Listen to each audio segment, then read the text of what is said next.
ಆಗಮಿಸಿರ್ತಕ್ಕಂಥ ಎಲ್ಲ ನನ್ನ ಪ್ರೀತಿಯ ಸಹೋದರ ಸಹೋದರರಿಗೆ ಆತ್ಮೀಯವಾದಂಥ ಸ್ವಾಗತವನ್ನು ಬಯಸ್ತಾ ಇದ್ದೇನೆ.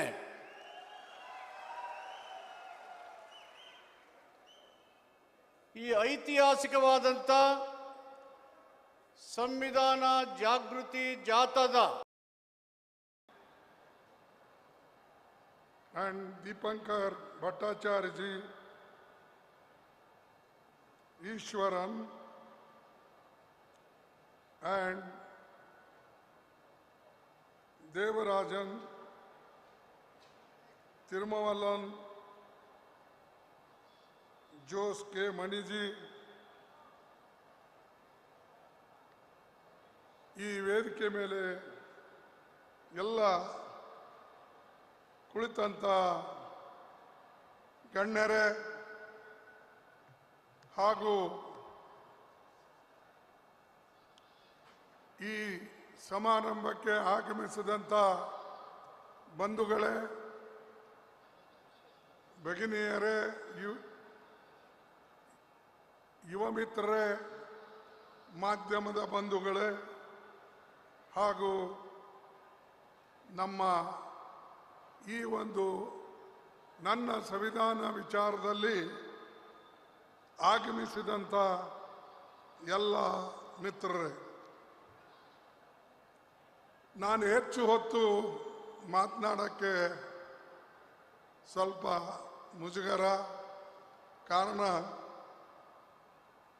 ನಮ್ಮ ಜಿಲ್ಲೆಯಿಂದ ಒಬ್ಬ ಹಿರಿಯ ಸದಸ್ಯ, ಕಾಂಗ್ರೆಸ್ ಪಕ್ಷದ ನಾಯಕ, 5 ಸಲ MLA ಆಗಿ ಆರಿಸಿ ಬಂದಂಥ ರಾಜಾ ವೆಂಕಟಪ್ಪ ನಾಯ್ಕ ಅವರು ನಿಧನರಾಗಿದ್ದಾರೆ ಮಣಿಪಾಲ್ ಆಸ್ಪತ್ರೆಯಲ್ಲಿ.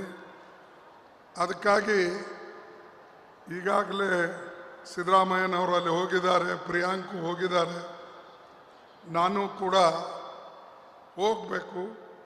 ಆದರೆ ಈ ಸಮಾರಂಭ ಬಹಳ ಮಹತ್ವದ್ದು ಮತ್ತು ಈ ಸಮಾರಂಭ ನಮ್ಮ ದೇಶಕ್ಕೆ ಮತ್ತು ನಮ್ಮ ಜನಾಂಗಕ್ಕೆ, ಈ ನಾಗರಿಕರಿಗೆ ಉಳಿಸ್ತಕ್ಕಂಥ ಕೆಲಸ ಮಾಡತಕ್ಕಂಥ ಕಾರ್ಯಕ್ರಮ ಇರೋದ್ರಿಂದ ನಾನು ಇಲ್ಲಿ 4 ಮಾತಾಡಿ ಹೋಗಬೇಕು ಅಂಥೇಳಿ ನಿಂತಿದ್ದೇನೆ. ಬಂಧುಗಳೇ, ಸಂವಿಧಾನ ಉಳಿದರೆ ದೇಶದಲ್ಲಿ ಐಕ್ಯತೆ ಉಳಿಯುತ್ತದೆ. ಪ್ರಜಾಪ್ರಭುತ್ವ ಉಳಿದರೆ ದೇಶದಲ್ಲಿ ಎಲ್ಲರೂ ಸುಖ ಸಮೃದ್ಧಿಯಿಂದ ಬಾಳ್ತಾರೆ. ಆದರೆ ಇವತ್ತು ಸಂವಿಧಾನ ಉಳಿಸ್ತಕ್ಕಂಥದ್ದು, ಸಂವಿಧಾನ ಬಗ್ಗೆ ಕಾಳಜಿ ಇಟ್ಟುಕೊಂಡು ಕೆಲಸ ಮಾಡ್ತಕ್ಕಂಥ ಸರ್ಕಾರ ಇವತ್ತು ಕೇಂದ್ರದಲ್ಲಿ ಇಲ್ಲ.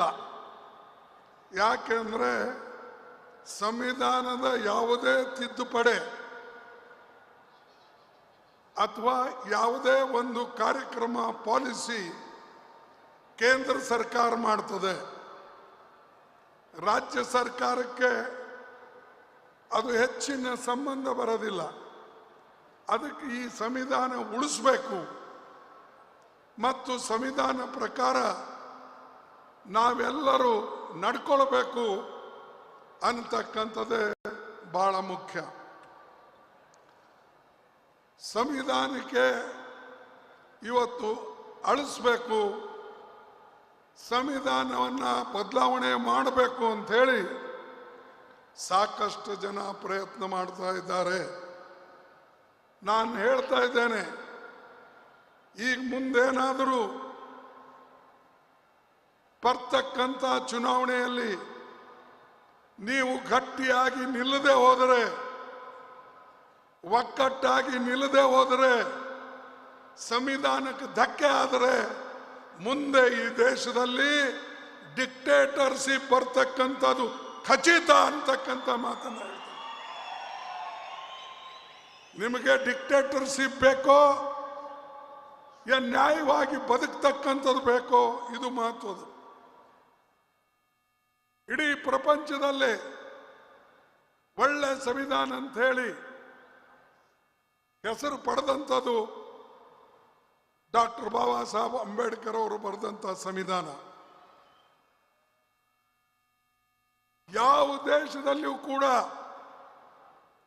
ಅಡಲ್ಟ್ ಫ್ರೆಂಚೈಸ್ ಏಕಕಾಲಕ್ಕೆ ಹೆಣ್ಣು ಮತ್ತು ಗಂಡಿಗೆ ಅಧಿಕಾರ ಕೊಟ್ಟಿಲ್ಲ, ಓಟಿನ ಅಧಿಕಾರ. ಒಂದು ಓಟು, ಒಬ್ಬ ಮನುಷ್ಯನಿಗೆ ಒಂದು ಓಟು, ಒಂದೇ ಬೆಲೆ ಇರ್ತಕ್ಕಂಥದ್ದು ಅದು ನಮ್ಮ ಸಂವಿಧಾನದಲ್ಲಿ ಇವತ್ತಿದೆ. ಅದು ಅಲ್ಲದೆ ಸಂವಿಧಾನ ಅಸ್ತಿತ್ವಕ್ಕೆ ಬಂದ ಮೇಲೆ ಬಾಬಾ ಸಾಹೇಬ್ ಅಂಬೇಡ್ಕರ್ ಅವರು, ಜವಾಹರ್ಲಾಲ್ ನೆಹರು ಅವರು, ಇವರೆಲ್ಲರೂ ಸೇರಿ ಪ್ರಜಾಪ್ರಭುತ್ವದಲ್ಲಿ ಯಾವುದೇ ಭೇದ ಭಾವ ಇಲ್ಲದೆ ಹೆಣ್ಣು ಮಕ್ಕಳಿಗೂ ಕೂಡ ಅಷ್ಟೇ ಪ್ರಾತಿನಿಧಿತ್ವ ಕೊಡಬೇಕು, ಅಷ್ಟೇ ಶಕ್ತಿ ಕೊಡಬೇಕು ಎಷ್ಟು ನೀವು ಗಂಡಸರಿಗೆ ಕೊಡ್ತೀರಿ, ಪುರುಷರಿಗೆ ಕೊಡ್ತೀರಿ. ಹೆಣ್ಣು ಮಕ್ಕಳಿಗೆ ಸ್ವಾತಂತ್ರ್ಯ ಸಿಕ್ಕಿದ್ದೆ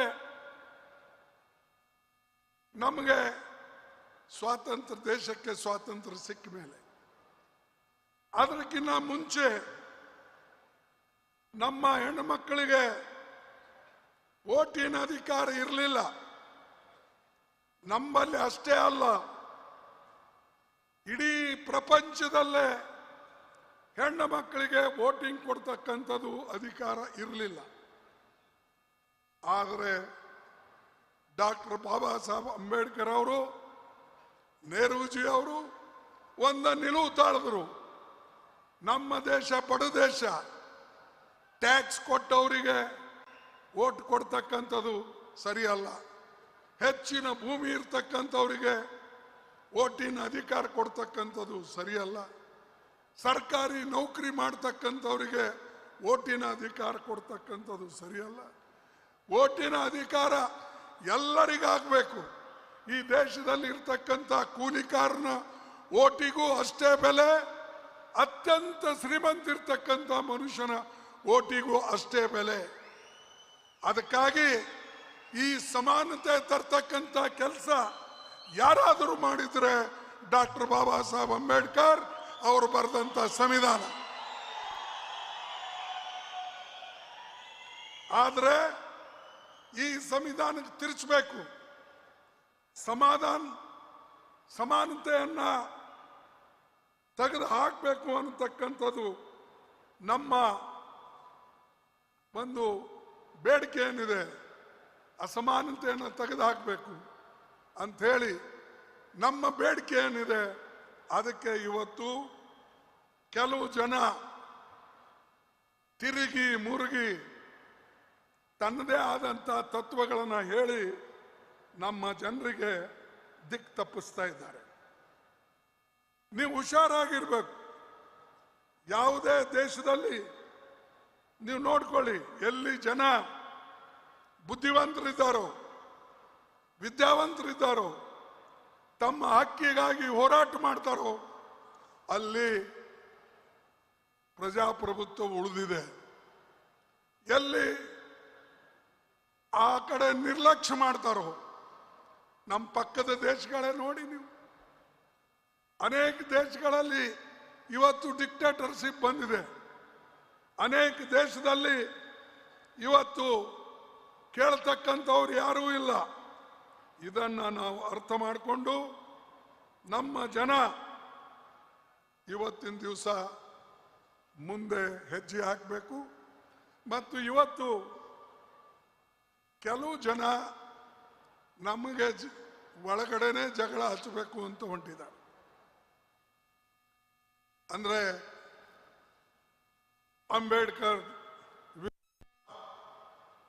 ಕೆಲವು ಜನ ಬೇರೆಯವ್ರನ್ನ ಕೂಡಿಸೋದು, ನೆಹರೂರ ವಿರುದ್ಧ ಕೆಲವು ಜನ ಕೂಡಿಸೋದು, ವಲ್ಲಭಾಯ್ ಪಟೇಲ್ ಇತಿಹಾಸಿತ್ತು ಅಂತ ಹೇಳಿ ಅವ್ರಿಗೆ ಜಗಳ ಹಚ್ಚೋದು, ಗಾಂಧಿ ನೆಹರುಗೆ ಜಗಳ ಹಚ್ಚೋದು, ಹೀಗೆ ಈ ಪ್ರಯತ್ನ ನಡೆದಿದೆ.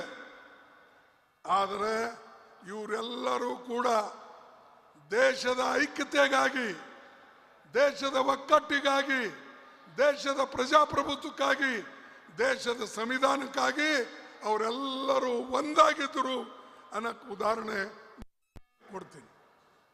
ಸಮಯ ಇಲ್ಲ. ಬಾಬಾ ಸಾಹೇಬ್ ಅಂಬೇಡ್ಕರ್ ಬೇರೆ ಪಾರ್ಟಿಯಲ್ಲಿದ್ದರು, ಜನಸಂಘ ಮುಖ್ಯಸ್ಥರು, ಅವರು ಕೂಡ ಈ ಸರ್ಕಾರದಲ್ಲಿದ್ದರು. ಸಂವಿಧಾನ ಬರೆಯುವಾಗ ಕಾನ್ಸ್ಟಿಟ್ಯೂಂಟ್ ಅಸೆಂಬ್ಲಿಯಲ್ಲಿ ಇವರೆಲ್ಲರೂ ಕೂಡ ಒಪ್ಪಿಕೊಂಡೇ ಈ ಸಂವಿಧಾನ ತಯಾರಾಗಿದೆ. ಆದರೆ ಈ ಸಂವಿಧಾನಕ್ಕೆ ನಾವು ಇವತ್ತು ತಿಲಾಂಜಲಿ ಕೊಟ್ಟು ಬೇರೆದನ್ನ ನಾವು ರೂಪಿಸಬೇಕು ಅಂತ ಹೇಳಿ ಒಳಗಿದ ಒಳಗೆ ಸಂಚು ನಡೆದಿದೆ. ಮೇಲಿನ ಮಾತಿಗೆ ಮೋದಿ ಅವರು ಹೇಳ್ತಾರೆ, ನೈ ಈ ಸಂವಿಧಾನ की रक्षा करेंगे और हम सुरक्षित रखेंगे. संविधान का रक्षा करने वाले आज ईडी का क्यों उपयोग कर रहे हैं? ईडी उपयोग ಮಾಡ್ತಾ ಇದ್ದೀರಿ.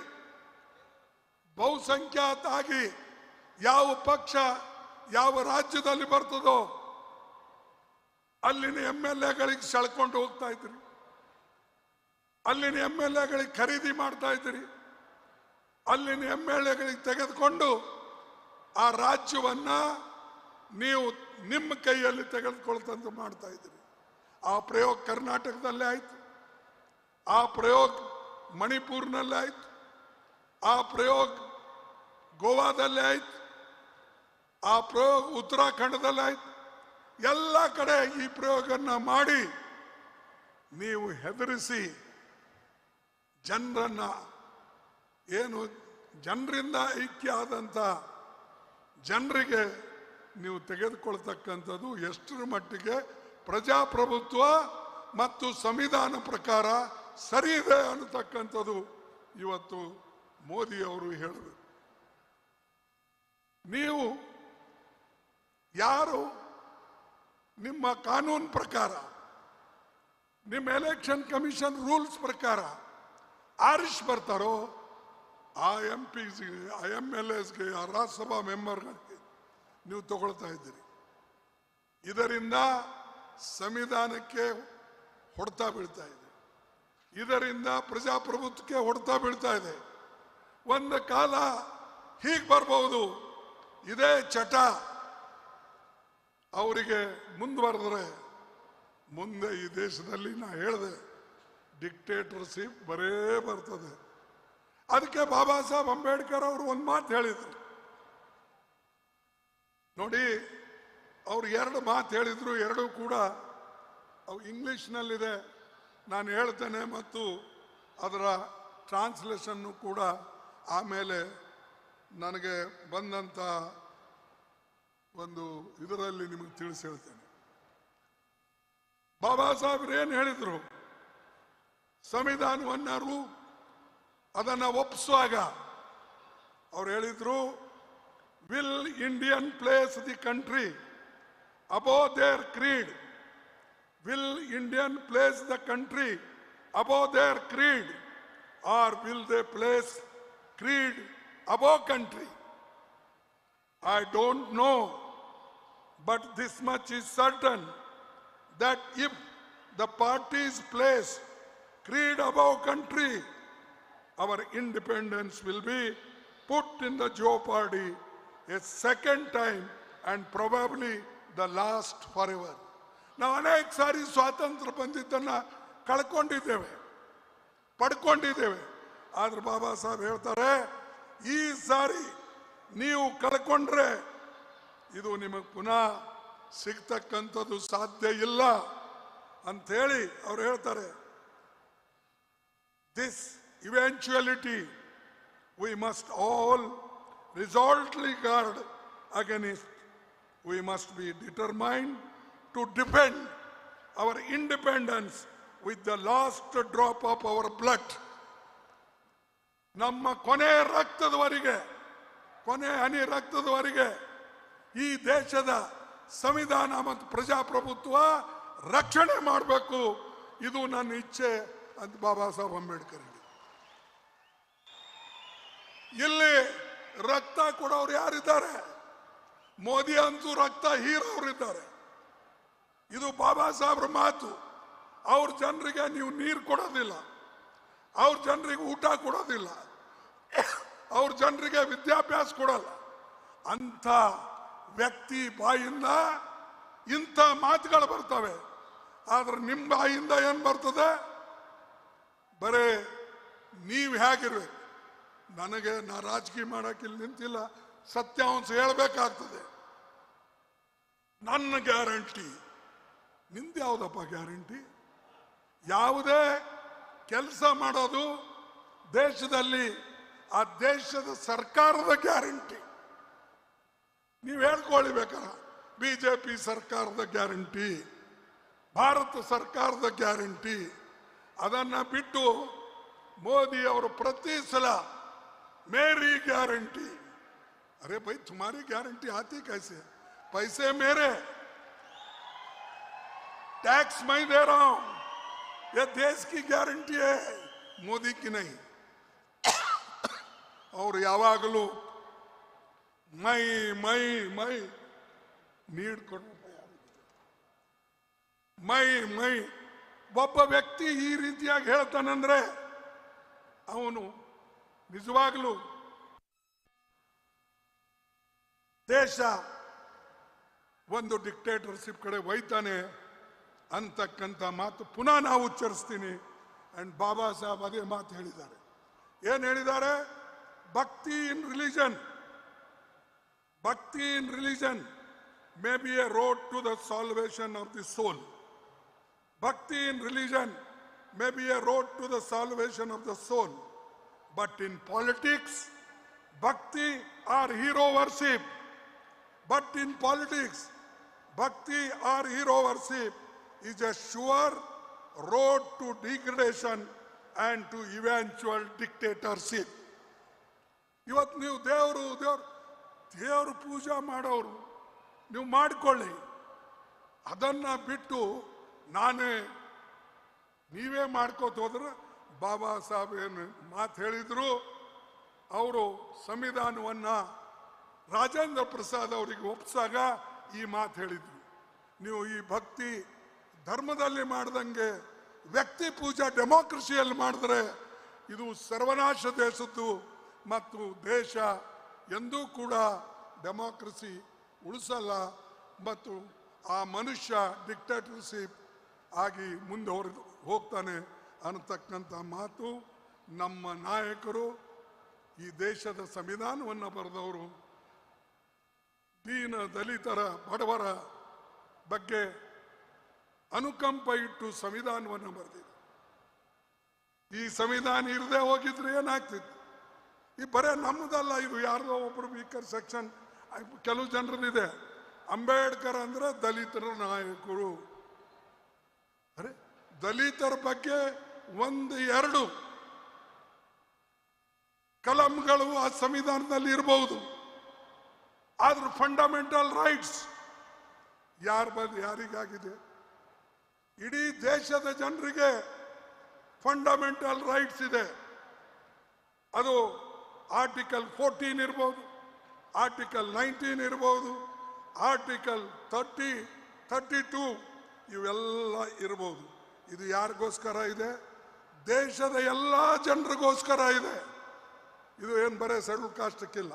ಶೆಡ್ಯೂಲ್ ಕಾಸ್ಟ್ಗೆಲ್ಲೋ ಒಂದೆರಡು ಕಲಂಗಳು 17 ಅಥವಾ ರಿಸರ್ವೇಷನ್ದು ಅದಕ್ಕೆ ಬಿಟ್ಟರೆ ಬಾಕಿ ಎಲ್ಲ ಜನರಿಗಾಗಿದೆ. ಸ್ವಾತಂತ್ರ್ಯ ಪೂರ್ವದಲ್ಲಿ ನೀವು ಎಲ್ಲಿದ್ರಿ? ಯಾರು ನಮ್ಮಲ್ಲಿ ಡಾಕ್ಟರ್ಸ್ ಇದ್ರ, ಇಂಜಿನಿಯರ್ಸ್ ಇದ್ರ, ದೊಡ್ಡ ದೊಡ್ಡ ವ್ಯಾಪಾರಸ್ಥರಿದ್ರ? ಯಾರೂ ಇರಲಿಲ್ಲ. ಅದಕ್ಕೆ ಈ ಸಂವಿಧಾನದಲ್ಲಿ ಏನು ಬರೆದಿದೆ ಸ್ವಲ್ಪ ಒಂದು 2 ನಿಮಿಷದಲ್ಲಿ ಹೇಳ್ತೀನಿ. ರೈಟ್ ಟು ಇಕ್ವಾಲಿಟಿ ಅಂದ್ರೆ ಸಮಾನತೆ. ಆರ್ಟಿಕಲ್ 14 ಆರ್ಟಿಕಲ್ 18 ವರೆಗೆ. Right to freedom article 19 22. ಇದೇನು ಬರೇ ಶೆಡ್ಯೂಲ್ ಕಾಸ್ಟ್ ಶೆಡ್ಯೂಲ್ ಟ್ರೈಬ್ಸ್ ಬ್ಯಾಕ್ವರ್ಡ್ಗೆ ಇದೆನಾ? ಇಡೀ ದೇಶದ ಜನರಿಗಾಗಿದೆ. ಇದನ್ನ ರಕ್ಷಣೆ ಮಾಡೋಕ್ಕೆ ನಾವು ಹೊರಟಿದ್ದೇವೆ. ಇದನ್ನ ರಕ್ಷಣೆ ಮಾಡೋಕ್ಕೆ ಇವತ್ತು ಬೃಹತ್ ಸಭೆಯನ್ನು ಕರೆದು ಜನರಿಗೆ ಎಚ್ಚರಗೊಳಿಸಬೇಕು ಅಂತ ಇದೆ. Right against exploitation, right against exploitation article 23 24. Right to freedom of religion article 25 28 ಇದೆ. Cultural and educational rights article 29 30 ಇದೆ. Right to constitutional remedies 32 to 35 ಇದೆ.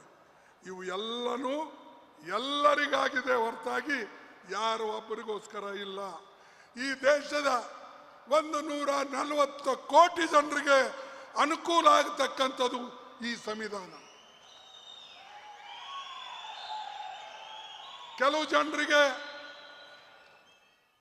ಬೈಬಲ್ ಪ್ರೀತಿ ಇರ್ಬೋದು, ಕೆಲವು ಜನರಿಗೆ ಕುರಾನ್ ಪ್ರೀತಿ ಇರ್ಬೋದು, ಕೆಲವು ಜನರಿಗೆ ಗೀತಾ ಪ್ರೀತಿ ಇರ್ಬೋದು, ಕೆಲವು ಜನರಿಗೆ ಗುರುಗ್ರಂಥ ಪ್ರೀತಿ ಇರ್ಬೋದು.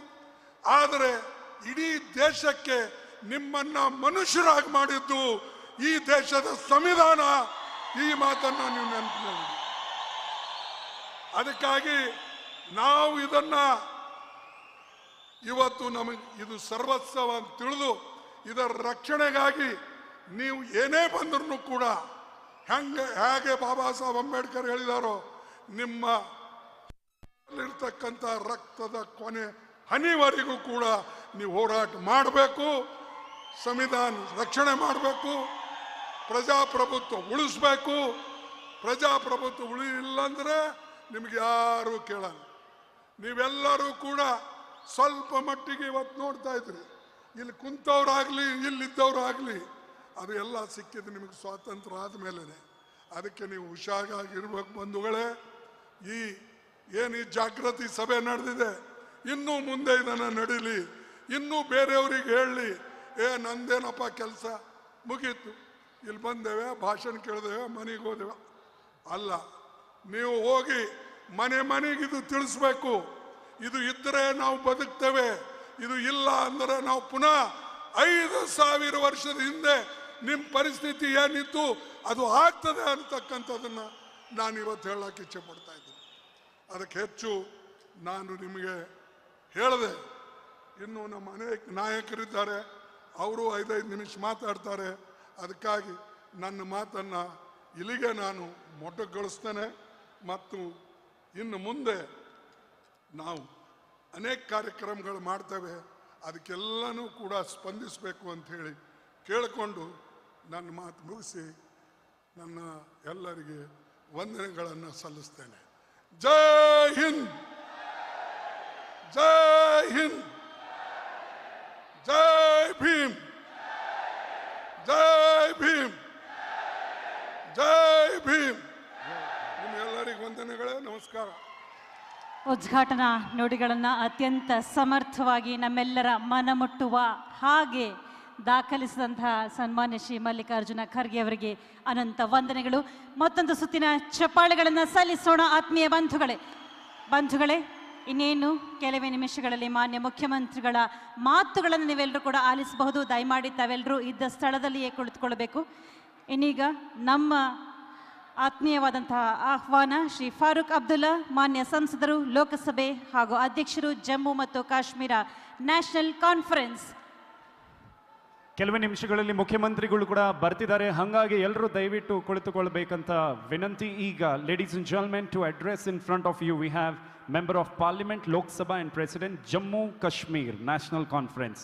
Please put your hands together for Shri Farooq Abdullah ji. ಮಾನ್ಯ ಬಂಧುಗಳೇ, ಮುಖ್ಯಮಂತ್ರಿಗಳು ನಮ್ಮ ಶಾಸಕರ ಸೇವಾ ಸಂಸ್ಕಾರಕ್ಕೆ ಗೌರವ ತರಿಸಲಿಕ್ಕೆ ನೋಡ್ಬೇಕು ಹೋಗಿದ್ದಾರೆ. ಅವರು ಬರ್ತಾರೆ ವಾಪಸ್ಸು. ಅಲ್ಲಿ ತನಕ ರಾಷ್ಟ್ರ ನಾಯಕರು ಮಾತಾಡ್ತಾರೆ. ತಾವೆಲ್ಲ ಶಾಂತಿಯುತವಾಗಿ ರಾಷ್ಟ್ರೀಯ ವಿಚಾರಗಳನ್ನು, ಐಕ್ಯತೆಯನ್ನು, ಸಂವಿಧಾನದ ವಿಷಯಗಳನ್ನು ಶಾಂತಿಯುತವಾಗಿ ಕೇಳಿ ಸಹಕರಿಸಬೇಕು ಅಂತೇಳಿ ನಿಮ್ಮಲ್ಲಿ ಕಳಕಳಿಯಿಂದ ಪ್ರಾರ್ಥನೆ ಮಾಡ್ತೇನೆ. ಬಂಧುಗಳೇ, ಕೆಲವೇ ನಿಮಿಷಗಳಲ್ಲಿ ಮಾನ್ಯ ಮುಖ್ಯಮಂತ್ರಿಗಳ ಮಾತುಗಳನ್ನು ನೀವೆಲ್ಲರೂ ಕೂಡ ಆಲಿಸಬಹುದು. ಮುಖ್ಯಮಂತ್ರಿಗಳು ಮರಳಿ ಬರಲಿದ್ದಾರೆ ಕೆಲವೇ ನಿಮಿಷಗಳಲ್ಲಿ. ಇದೀಗ ಸ್ವಾಗತಿಸಿ ಶ್ರೀ ಫಾರೂಕ್ ಅಬ್ದುಲ್ಲಾ. मुख्यमंत्री जी, कांग्रेस के सदर और बाकी सारे लीडर जो यहाँ तशरीफ रखते हैं, और वतन के लोगों, मैं आपकी ज़बान तो समझता नहीं, मगर दिल में एक चीज़ जानता हूँ कि ये वतन हम सब का है. It belongs to all of us. Let's nurture it. Let's respect it. It's a unity in diversity. If you see this nation, from Kashmir to Kanyakumari, from Tripura to Maharashtra, we speak multiple languages. We have multiple cultures. We have multiple religions. We have everything different. The weather is different. In my state, it's Kashmir, a temperature in minuses. Here, you have a temperature of plus 32. But yet, what unites us? I always say to myself and to you, it is that desire that we will grow together. Together, we will make a new India, an India for everyone, every citizen, as the Constitution was framed by that great man. And that Constitution is realized, the diversity of this nation. And unless we protect the diversity of this nation will never become strong. Religion does not divide us. Religion unites us. There is no religion which is bad. It is we who practice it badly. Remember, if we want to move forward, the only way forward is to stand by each other, face the challenges that this nation faces together, and fight those evils that want to divide us on various issues. Let's work together for a strong constitution, which is threatened today. If we do not do that, we will regret it in days to come. Like we regret today this machine that came many, many years ago. Today, we don't trust this machine because it is doctored. And people who vote, they don't see their vote there. I hope Election Commission will take due regard to this and see to it that people are given true election. Whatever people want, that should be given to them. And I hope it happens. Otherwise, time will come when there'll be nothing like a constitution. There'll be nothing like a diversity that we have. Let's be careful. Let's understand. This is not a religious war between Hindus, Muslims, Sikhs and Christians. It is war for India, for the existence of India, for every citizen of India. What does every citizen of India want? They want to live in peace, harmony, progress. They want children to have better education, better health facilities, better conditions to live, for their children the future. They don't want anybody's palace or anybody's power. They want simple things, a good road, good school, good hospital, good primary health center, good education, so that we can advance in this world and show to them that we are the greatest power that can exist and that will exist for future. To you all and to those who have organized this Sammelan, for these 3 days they've been debating on various issues of the nation. I hope those things will come before you and you will understand that the time spent here by these people is for the future of this nation. To you all, I bring good wishes from my people. Kashmir is a part of India, has been a part of India, and will remain a part of India. God bless you all. Thank you.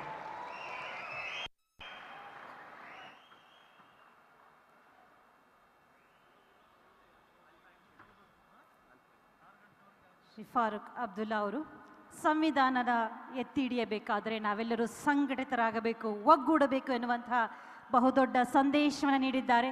ಆ ಮಹಾ ಸಂದೇಶಕ್ಕೆ ಚಪ್ಪಾಳೆಯ ಗೌರವವನ್ನು ನೀಡೋಣ ಬಂಧುಗಳೇ. ಹಾಗೆ ನಿಮ್ಮೆಲ್ಲರಿಗೂ ಒಂದು ಮಾಹಿತಿ ಇದೆ, ಸಂಜೆ 6 ಗಂಟೆಯವರೆಗೂ ಯಾವುದೇ ಬಸ್ಸುಗಳು ಇಲ್ಲಿಂದ ಹೊರಡೋದಿಲ್ಲ. ನೀವು ಇಲ್ಲಿಂದ ಹೋದರೂ ಕೂಡ ಅದು ವ್ಯರ್ಥ ಪ್ರಯತ್ನವಾಗುತ್ತೆ. ಮಾನ್ಯ ಮುಖ್ಯಮಂತ್ರಿಗಳು ಇನ್ನೇನು ಕೆಲವೇ ನಿಮಿಷಗಳಲ್ಲಿ ಇಲ್ಲಿಗೆ ಆಗಮಿಸಿ ಅವರ ಮಾತುಗಳನ್ನು, ಅವರ ಅಭಿಪ್ರಾಯಗಳನ್ನು ನಿಮ್ಮೊಂದಿಗೆ ಹಂಚಿಕೊಳ್ಳಲಿದ್ದಾರೆ. ನೀವೆಲ್ಲರೂ ನಿಮ್ಮ ಆಸನಗಳಲ್ಲಿ ದಯಮಾಡಿ ಕುಳಿತುಕೊಳ್ಬೇಕು ಬಂಧುಗಳೇ. Thank you Farooq Abdullah sir for such a wonderful speech. ಎಲ್ಲರೂ ದಯವಿಟ್ಟು ಕುಳಿತುಕೊಳ್ಳಿ, ಯಾಕೆಂತಂದರೆ ಮಾನ್ಯ ಮುಖ್ಯಮಂತ್ರಿಗಳು ಕೂಡ ಬರ್ತಿದ್ದಾರೆ. ಮೇಡಮ್ನವ್ರು ಹೇಳ್ದಂಗೆ ಬಸ್ಸಸ್ ಎಲ್ಲೂ ಹೋಗ್ತಿಲ್ಲ, ಈಗ ಆಚೆ ಹೋಗ್ತೀರಾ ಪುನಃ ವಾಪಸ್ ಬಂದು ಕೂರ್ತೀರಾ. ಅದಕ್ಕೆ ಬೆಸ್ಟ್ ಏನಂತಂದರೆ ದಯವಿಟ್ಟು ನೀವೆಲ್ಲರೂ ಕೂತ್ಕೋಬೇಕಂತ ವಿನಂತಿ. ಈ ಕಾರ್ಯಕ್ರಮವನ್ನು ಮುಂದುವರಿಸೋಣ. Now, ladies and gentlemen, to address all of you, joining us to the podium is the General Secretary, Communist Party of India, Shri Siddaramaiah. ಜೋರ ಚಪ್ಪಾಳೆಯಿಂದ ಅವ್ರನ್ನ ಸ್ವಾಗತಿಸೋಣ. ಬಂಧುಗಳೇ, ಸ್ವಾಗತಿಸಿ ಚಪ್ಪಾಳೆಗಳ ಮುಖೇನ ಶ್ರೀ ಸೀತಾರಾಮ್ ಯೆಚೂರಿ, ಪ್ರಧಾನ ಕಾರ್ಯದರ್ಶಿಗಳು, CPI India.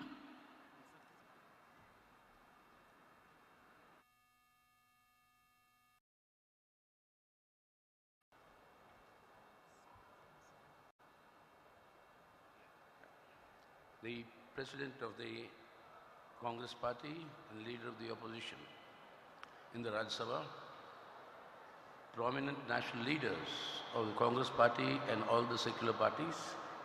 You excuse me because of the time constraint, I'm not taking the names, but you can see all of them here. The government of the state of Karnataka, the Chief Minister and other honorable ministers, legislators, and my dear brothers and sisters, my namaskarams to all of you.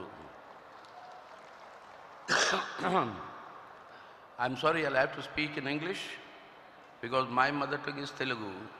I don't know how many of you will follow Telugu. I'm sure a lot of you will, but I'll speak in English. And you've heard Kharge Sahab telling you about how the Constitution of India has given not only a character to the country, but has given a character to every individual and made every one of us and treated every one of us as equal human beings. Now this is the quintessential essence of our Constitution. That's why the slogan that has been put up here, my Constitution, my life. That is true. Without this Constitution, I can't define my life. We know today the sort of attacks that are there. You heard from Kharge Sahab, you'll hear from the other leaders. I do not want to repeat them. The effort is to change the secular democratic character of our country into a fascistic Hindutva Rashtra character espoused by the RSS, whose society will be based on the Manusmriti and on the basis of caste oppression and caste hierarchies. That is what we left behind in history when we adopted this Constitution. They are now trying to take us back into the darkness of history, while we, all the parties here, want to take India into the brightness of the future. So this is a battle between those who want to take India backwards and those who want to take India forwards. So while the dangers and the threats all of us have heard, let me use my time to explain to you why this Constitution means my life, or your life, or the country's life. As I told you, my mother tongue is Telugu. I was born to a Telugu-speaking Brahmin family in Chennai. Today's Chennai, those days Madras. I studied in Hyderabad, then dominated by Islamic culture quite predominantly. Moved to Delhi for higher studies. Married now to a lady whose father is an Eastern European Muslim, Eastern UP Muslim, and whose mother is a Mysorean the first lady to have achieved the distinction of getting the gold medal in economics from the University of Mysore. And we are married. Now what will my son be called? Is he a Brahmin? Is he a Muslim? Is he a Mysorean? Or is he Telugu speaking? Is he Urdu speaking? Is he Kannada speaking? The only character that can be there for my son and therefore myself and my family is that we are Indian, and India is the only character that defines every one of us.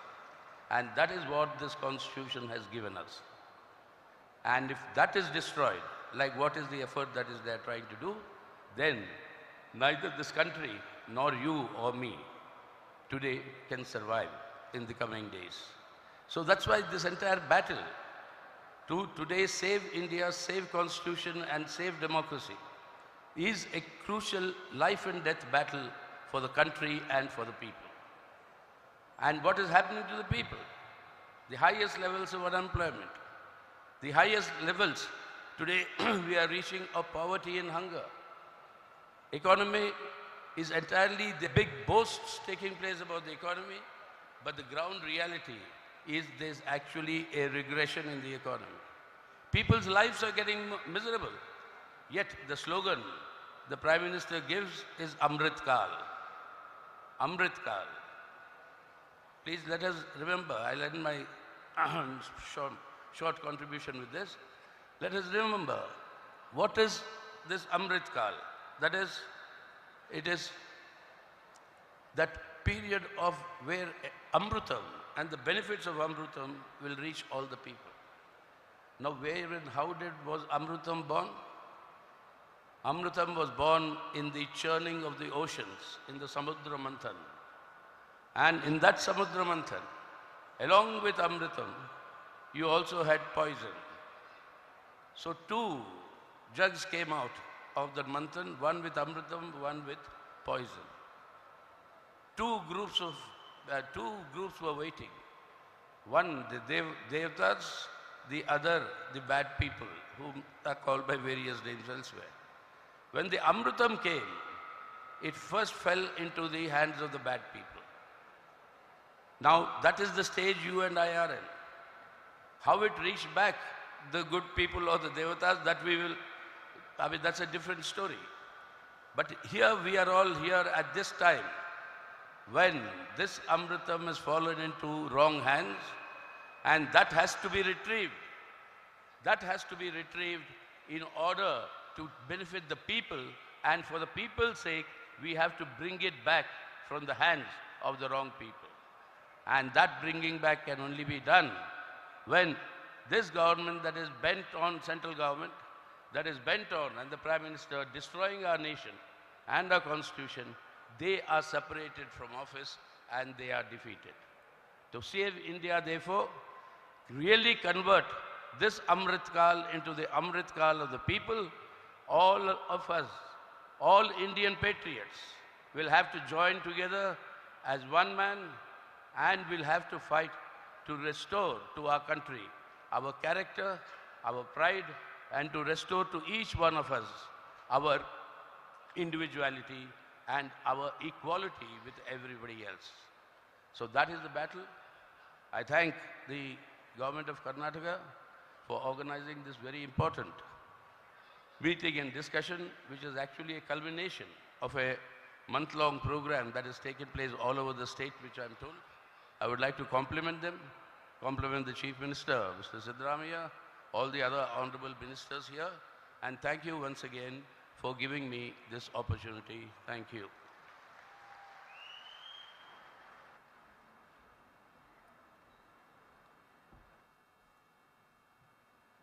Check. That's Siddaramaiah Yechuri, sir. So thank you so much for addressing the gathering, ladies and gentlemen. Can we give a big round of applause? Majora Chapalle Tatti.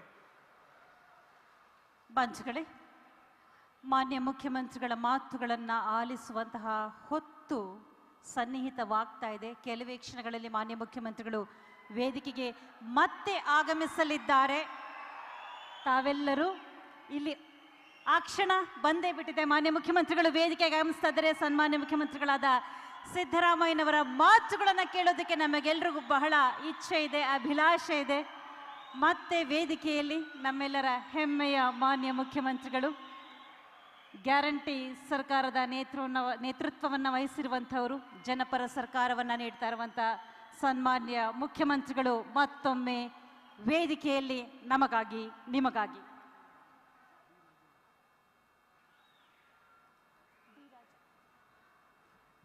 ಬಂಧುಗಳೇ, ಅವರ ನುಡಿಗಳಿಗಾಗಿ ನಮ್ಮ ಸ್ವಾಗತ. ಇದೀಗ Shri D Raja, general secretary CPI.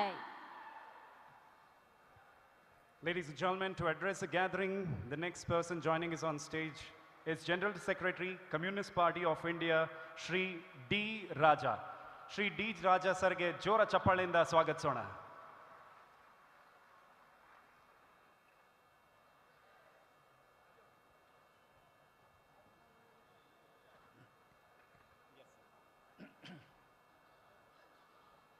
Respected Chief Minister of Karnataka, respected the National President of Indian National Congress, Kharge Sahab, all ministers, legislators, leaders from political parties, friends and comrades. On behalf of our party, the Communist Party of India, I congratulate the Honorable Chief Minister and the Government of Karnataka for organizing this historic event at a critical time in our history. And I thank him for that. Friends, comrades, we are discussing the Constitution. 1947, August 14 midnight, Jawaharlal Nehru made the historic speech. India is entering into a tryst with destiny. On November 26, 1949, Dr. Ambedkar made the historic speech in the Constituent Assembly presenting the Constitution. Dr. Ambedkar said, India is entering into a new life.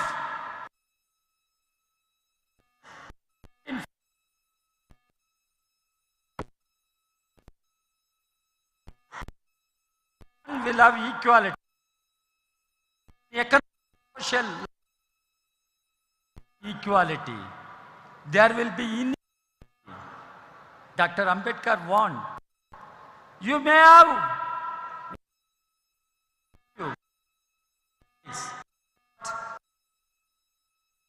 what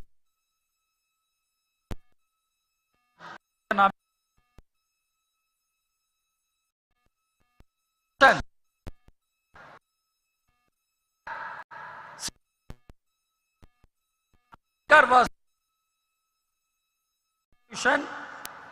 was tremendous pressure on Ambedkar.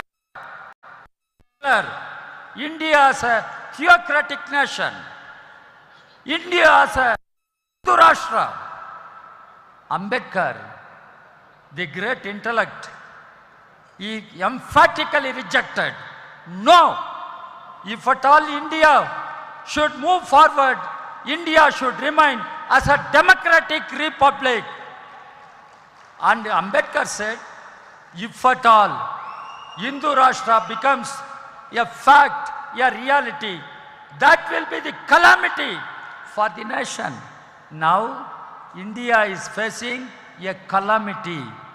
That calamity comes from fascist forces.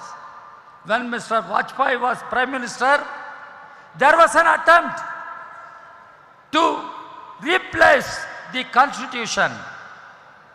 Mr. K.R. Narayan was there.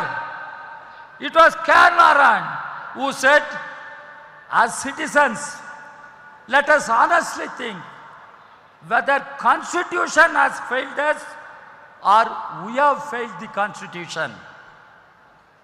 K.R. Narayan asked, who failed?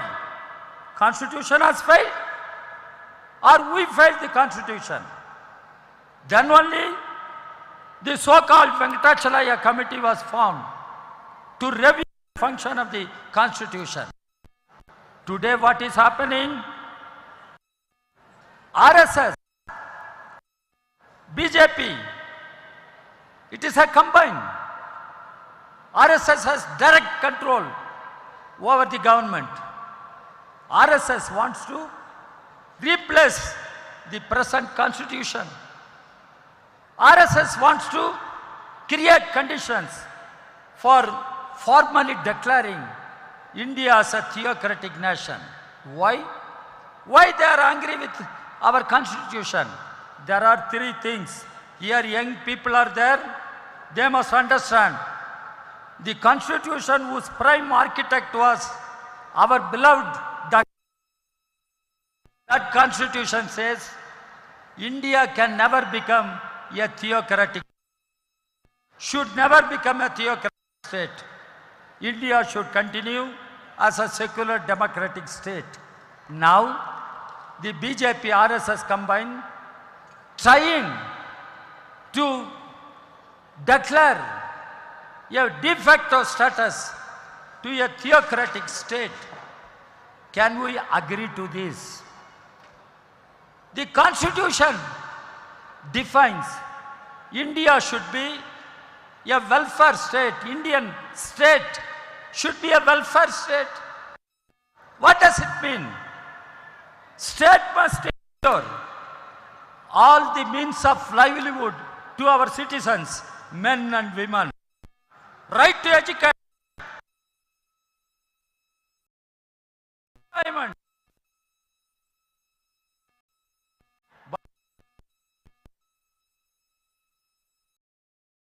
Mr. Modi claimed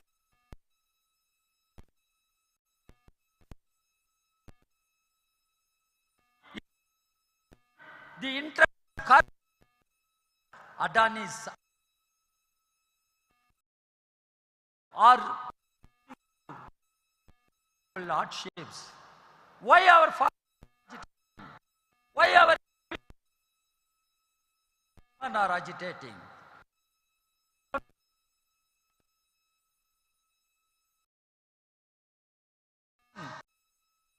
Welfare state.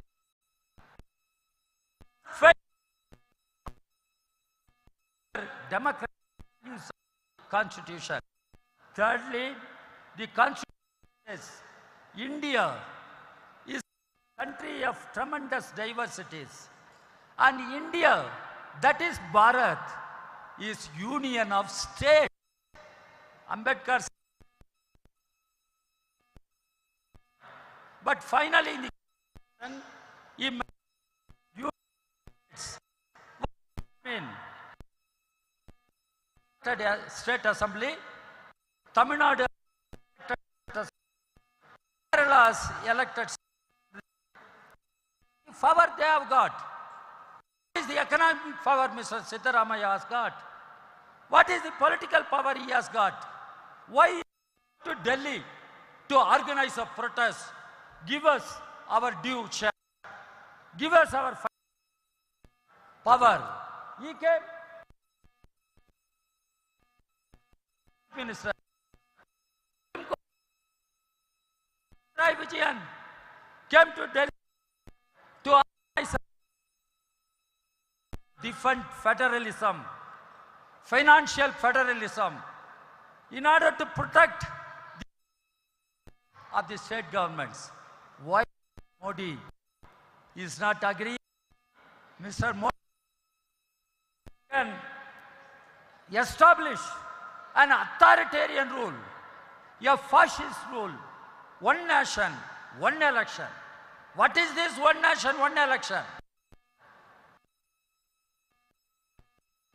Dr. Ambedkar said, no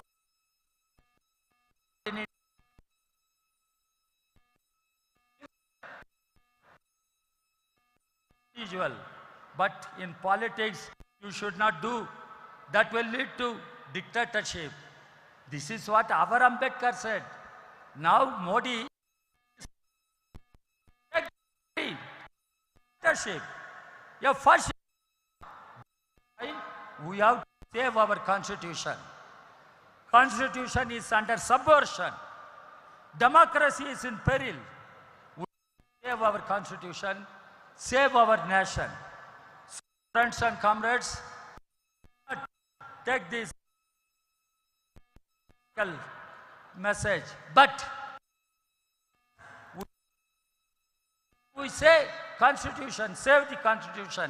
How can we save?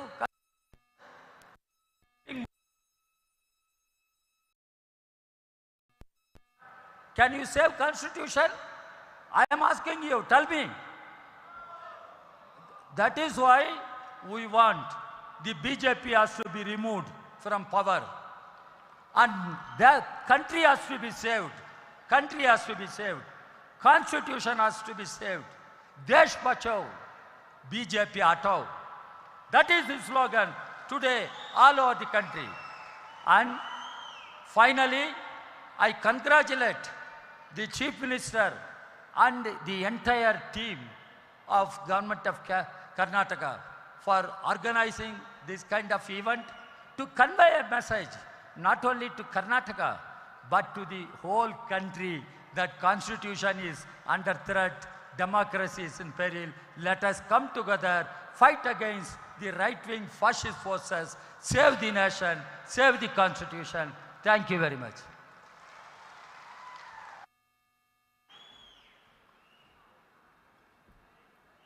ಭಾರತದ ರಕ್ಷಣೆಗಾಗಿ ನಾವೆಲ್ಲರೂ ಒಟ್ಟಾಗೋಣ, ಸಂಘಟಿತರಾಗೋಣ ಎನ್ನುವಂಥ ಆಶಯವನ್ನು ವ್ಯಕ್ತಪಡಿಸಿದ್ದಾರೆ. Thank you so much for delivering such a fiery speech sir. ತುಂಬ ತುಂಬ ಧನ್ಯವಾದಗಳು.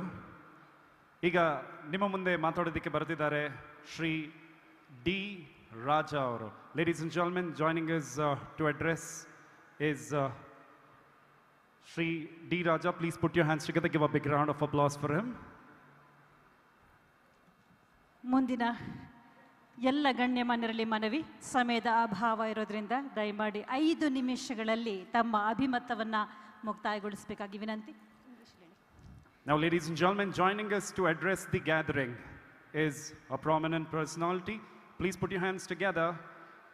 ಇವ್ರಿಗೆ ಪ್ರೀತಿಯಿಂದ ವಿಡುದಲೈ ನಾಯಕನ್ ಅಂತಾರೆ.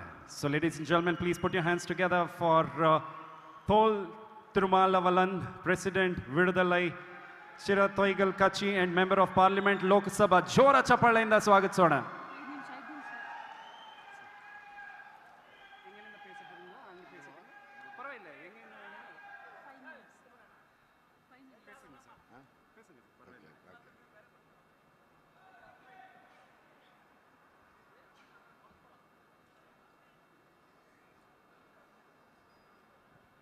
Honorable Chief Minister of Karnataka, Sri Siddaramaiah, Honorable President of All India Congress Committee, Sri Karge ji, Honorable Minister of Social Welfare, Sri Mahadevappa, and all the great leaders of our India Alliance in the dais. Good evening to you all. First of all, I would like to congratulate and appreciate our Honorable Chief Minister of Karnataka for organizing this great historical event to protect our Constitution and our nation. The concept of this convention is my Constitution, my life. The only Chief Minister in our country, Sri Siddaramaiah, is fighting like anything to defeat Sangh Parivars, to save our constitution, to save our nation. From January 26th till today, a month-long program, Constitution Awareness Jata. This government brought the constitutional values to every corner of the villages across the state. No one state in our country done like this.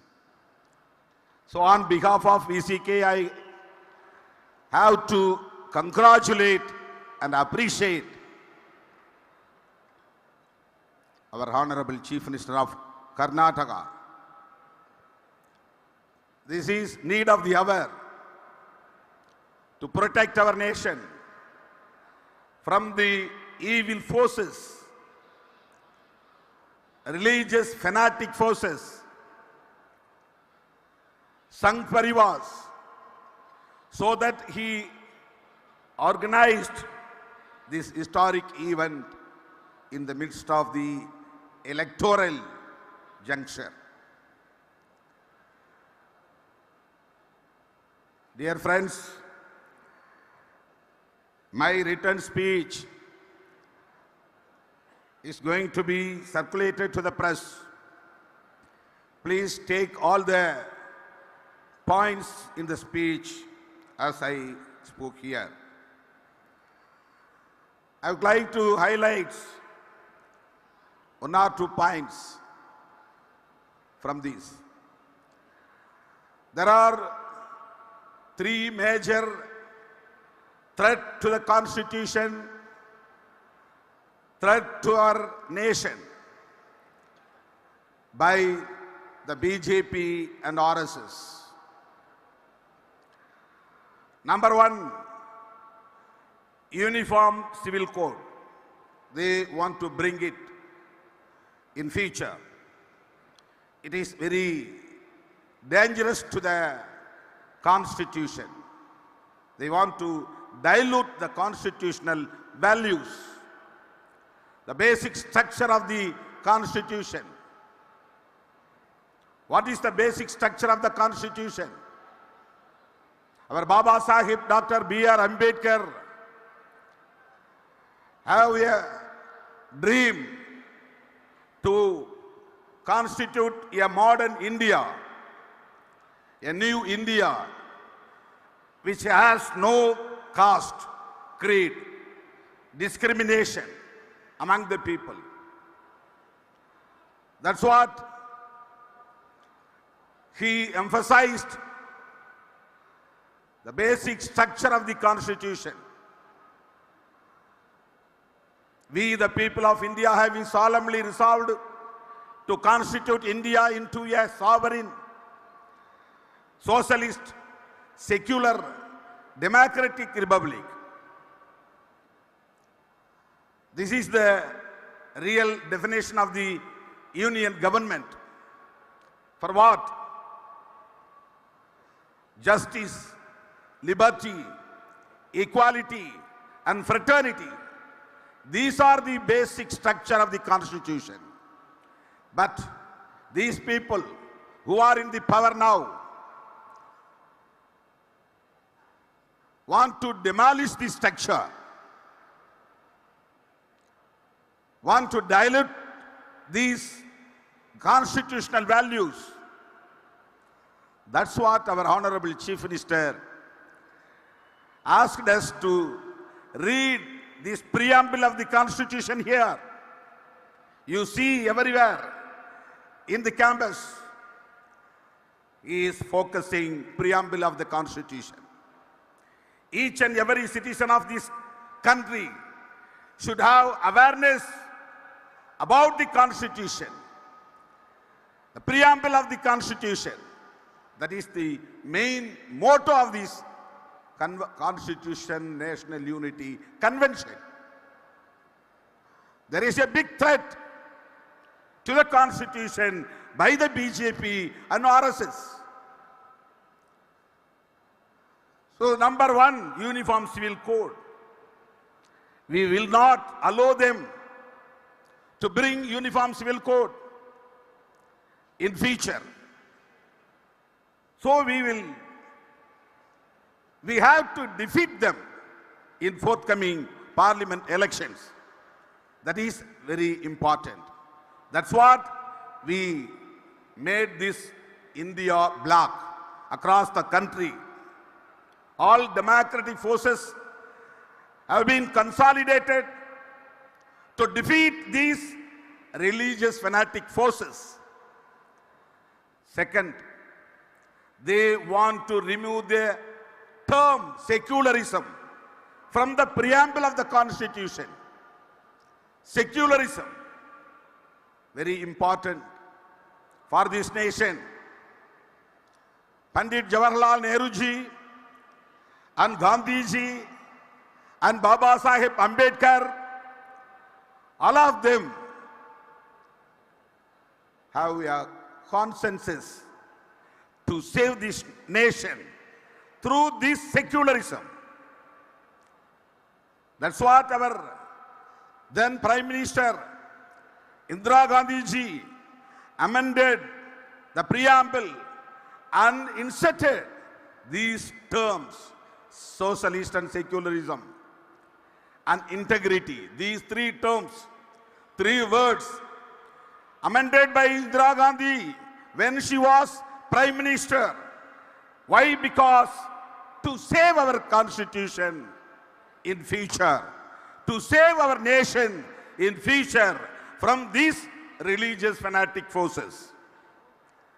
Dear friends, this is very important. Secularism must be there in our constitution. This is a challenge for us. Third one nation. This is a way to bring presidential form of government in our country. Baba Sahib Ambedkar and his contemporaries like Pandit Jawaharlal Nehru ji and other stalwarts in their period didn't like to bring presidential form of government in our country.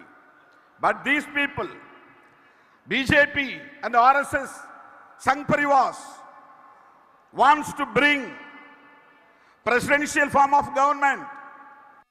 For what? To throw away this constitution in future. To bring again Sanatan Dharma, Varnasrama Dharma, Manu Dharma as a constitution in future. So one nation, one election.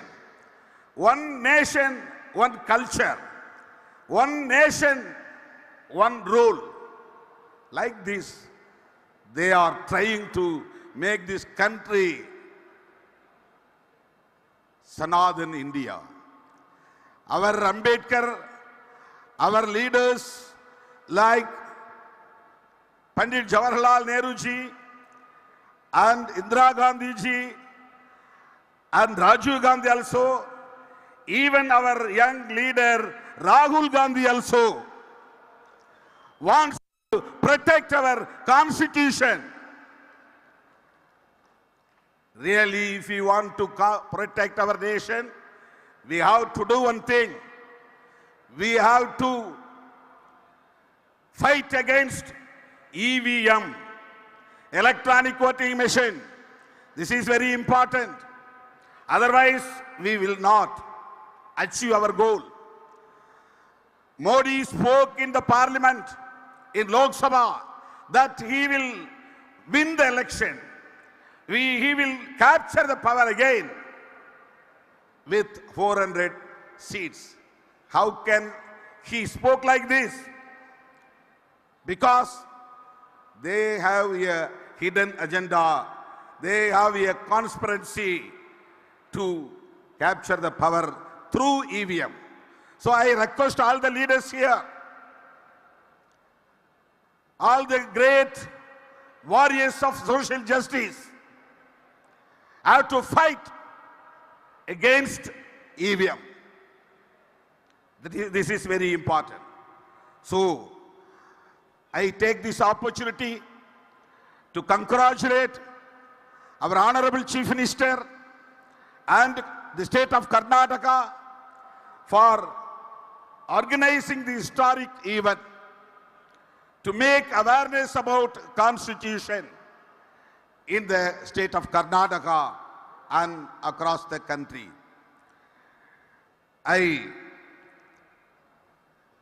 am here to express my sincere thanks for giving this opportunity on behalf of our VCK party, which is one of the part of India bloc. அன்பு நண்பர்களே, தமிழில் சில வார்த்தைகளை சொல்ல நான் விரும்புகிறேன். இந்தியாவிலேயே நம்முடைய கர்நாடக முதல்வர் அவர்கள்தான் இந்திய அரசமைப்பு சட்டத்தை பாதுகாப்பதற்காக ஒரு மாத காலம் விழிப்புணர்வு பிரச்சாரத்தை மேற்கொண்டிருக்கிறார். இது மிகப்பெரிய வரலாற்று சாதனை. அவரை நான் விடுதலை சிறுத்தைகள் கட்சியின் சார்பில் நெஞ்சார பாராட்டி என்னுடைய மனமார்ந்த நன்றியை தெரிவித்து முடிக்கிறேன். நன்றி, வணக்கம். Thank you for giving this opportunity. ரொம்ப நன்றி சார். விடுதலை நாயகன் எல்லாரும் தயவு செய்து ಕೈ ತಟ್ಟುங்க. ಬಂಧುಗಳೇ, ಮಾನ್ಯ ಮುಖ್ಯಮಂತ್ರಿಗಳ ಮಾತುಗಳನ್ನ ಕೇಳಿಯೇ ನಾವೆಲ್ಲರೂ ಒಟ್ಟಾಗಿ ಇಲ್ಲಿಂದ ತೆರಳೋಣ. ಅಲ್ಲಿಯವರೆಗೂ ತಾವೆಲ್ಲರೂ ಸಾವಧಾನ ಚಿತ್ತರಾಗಿ ಕಾರ್ಯಕ್ರಮದಲ್ಲಿ ಪಾಲ್ಗೊಳ್ಳಬೇಕಾಗಿ ನಮ್ಮೆಲ್ಲರ ಮನವಿ. I seek the attention of all the dignitaries on stage. Considering the time's shortage, request you to keep the speech as short as possible because we would want to acknowledge the presence of each individual here. So request you to keep the speech as short as possible. Thank you. Appreciate your gracious presence. ಮುಂದಿನ ಮಾತುಗಳಿಗಾಗಿ ನಮ್ಮ ಆಹ್ವಾನ professor KM Khader Mohiuddin, ಮಾಜಿ ಸಂಸದರು, Kerala Muslim league. ಸ್ವಾಗತಿಸಿ professor KM Khader Mohiuddin. Addressing next to us, ladies and gentlemen, is ex-MP from Kerala Muslim League. Please put your hands together for Professor KM Khadar Mohiuddin.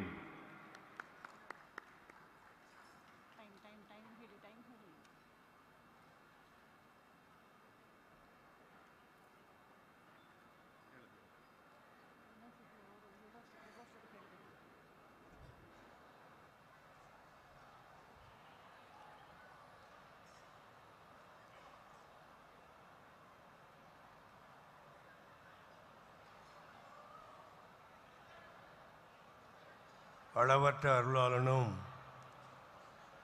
நிகரற்ற அன்புடையவனுமாகிய எல்லாமல்ல இறைவனின் திருநாமம் போற்றி துவங்குகிறேன். சரித்திரம் அடித்துக் கொண்டிருக்கிற மாண்புமிகு முதலமைச்சர் சித்தராமையா அவர்களே, விழாவுக்கு சிறப்பு சேர்த்து கொண்டு அமர்ந்திருக்கிற காங்கிரஸ் பேரியக்கத்தினுடைய தேசிய தலைவர் பெரியவர் மல்லிகார்ஜுன் கார்ஜி அவர்களே,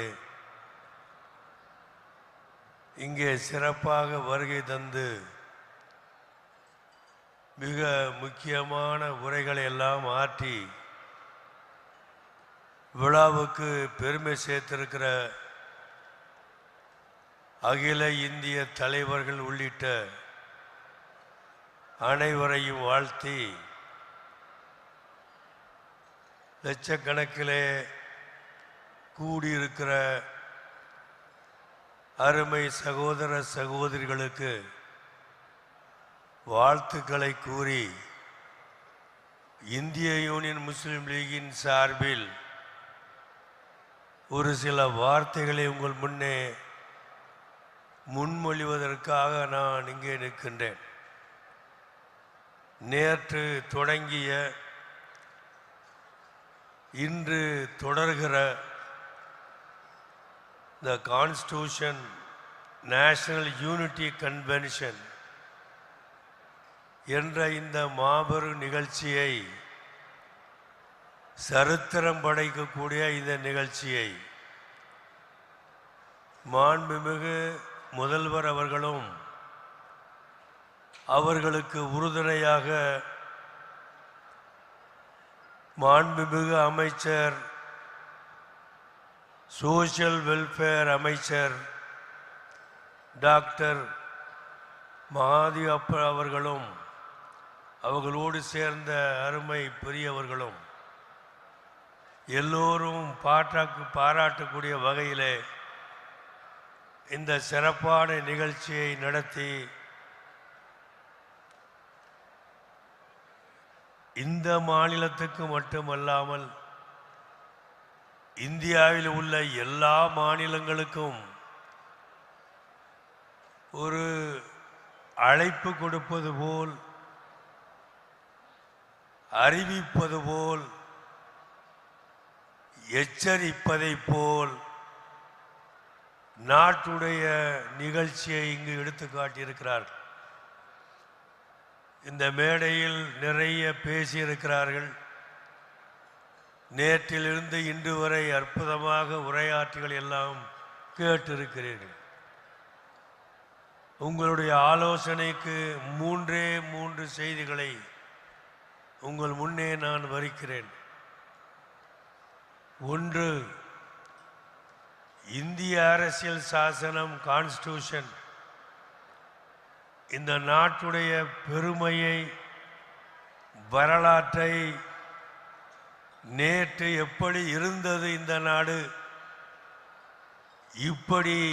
இப்போது எப்படி இருக்கிறது இந்த நாடு, நாளைக்கு இந்த நாடு எப்படி இருக்க வேண்டும் என்பதை சுட்டிக்காட்டக்கூடிய வகையில் பாபா சாஹேப் அம்பேத்கர் அவர்கள் உள்ளிட்ட தலைவர்களால் நமக்கு கொடுக்கப்பட்டிருக்கிறது. இந்த நாடு இப்படித்தான் இருக்க வேண்டும் என்று நினைக்கக்கூடிய யாரும் பாபா சாஹேப் அம்பேத்கர் அவர்கள் கொடுத்த அரசியல் சட்டத்தை நுட்பமாக ஆய்ந்து தெரிந்து அதன்படி நடக்க கடமைப்பட்டிருக்கிறார். சமீபத்திலே கல்கத்தாவிலே உள்ள ஆந்த்ரோபாலஜிக்கல் சர்வே ஆஃப் இந்தியா என்கிற அமைப்பு இந்தியாவிலே உள்ள சமூகங்களுடைய கணக்கெடுப்பை எடுத்து வெளியிட்டிருக்கிறார்கள். இந்தியாவிலே 4698 கம்யூனிட்டிஸ் இந்த நாட்டில் இருக்கின்றன. 4698 communities are in our country. That shows India is unity in diversity. India is known for its infinite variety. The pride of India, the beauty of India lies in its variety. Therefore, இப்படிப்பட்ட பண்பேறுபட்ட மொழி, இனம், பண்பாடு, நம்பிக்கை உள்ள இந்த நாட்டிலே 4298 சமுதாயங்கள் வாழக்கூடிய இந்த நாட்டிலே எப்படி அரசு இருக்க வேண்டும், அரசிலே உள்ளவர்கள் எப்படி நடக்க வேண்டும், எந்த அடிப்படையில் நாடு நடத்தப்பட வேண்டும் என்பதை சுட்டிக்காட்டக்கூடிய ஒரு அறிவு கருவூலமாகத்தான் இந்தியாவுடைய அரசியல் சாசனம் நமக்கு வழங்கப்பட்டிருக்கிறது. அந்த சாசனத்தை இந்திய மக்களாகிய நாம் ஒரு கையிலே ஏந்துவதோடு அது குறித்து கொண்டிருக்கிற அத்தனை கொள்கைகளையும் மறுகையிலே ஏந்தி கொண்டு நடக்கிற காலம்தான் இந்தியாவுக்கு பொற்காலமாக இருக்கும். இந்திய யூனியன் முஸ்லீம் லீக்குடைய மேடைகளிலே நாங்கள் சொல்லுவது, ஒரு கையிலே திருக்குரானை ஏந்தி கொண்டிருக்கிற முஸ்லிம்கள் மறு கையில் இந்திய அரசியல் சாசனத்தை ஏந்தி கொண்டு நடக்க வேண்டும் என்றுதான் நாங்கள் இந்திய முஸ்லிம் விடுகூடிய கூட்டங்களிலே சொல்லிக் கொண்டிருக்கிறோம். அதையே மாற்றி இந்த மாபெரிய கூட்டத்திலே உங்களிடத்திலே நான் வேண்டுவதும் சொல்ல விரும்புவதும் ஒன்றே ஒன்றுதான். நாட்டிலே 4298 சமுதாயங்கள் வாழக்கூடிய இந்த நாட்டில் நாம் அத்தனை பேரும் இந்திய மக்கள்.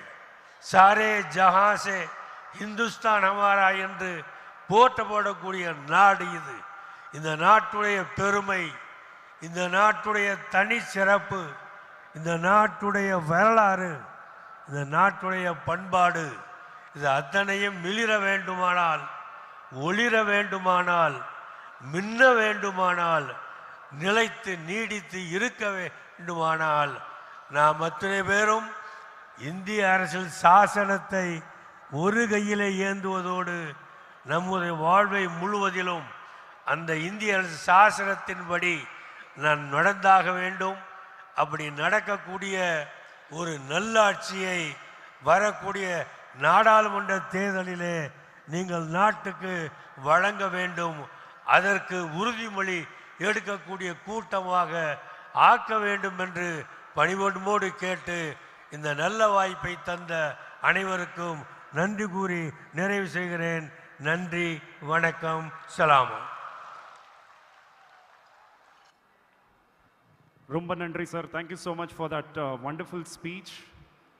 Once more, a humble request amongst all the dignitaries, considering the time, to keep this speech as short as possible.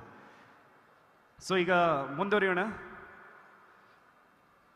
To address in front of you, ladies and gentlemen, during this occasion, we have Member of Parliament, Lok Sabha and Leader, Revolutionary Socialist Party. Please put your hands together for Shri N.K. Premachandran. Shri N.K. Premachandran avarige jora chappale tattona.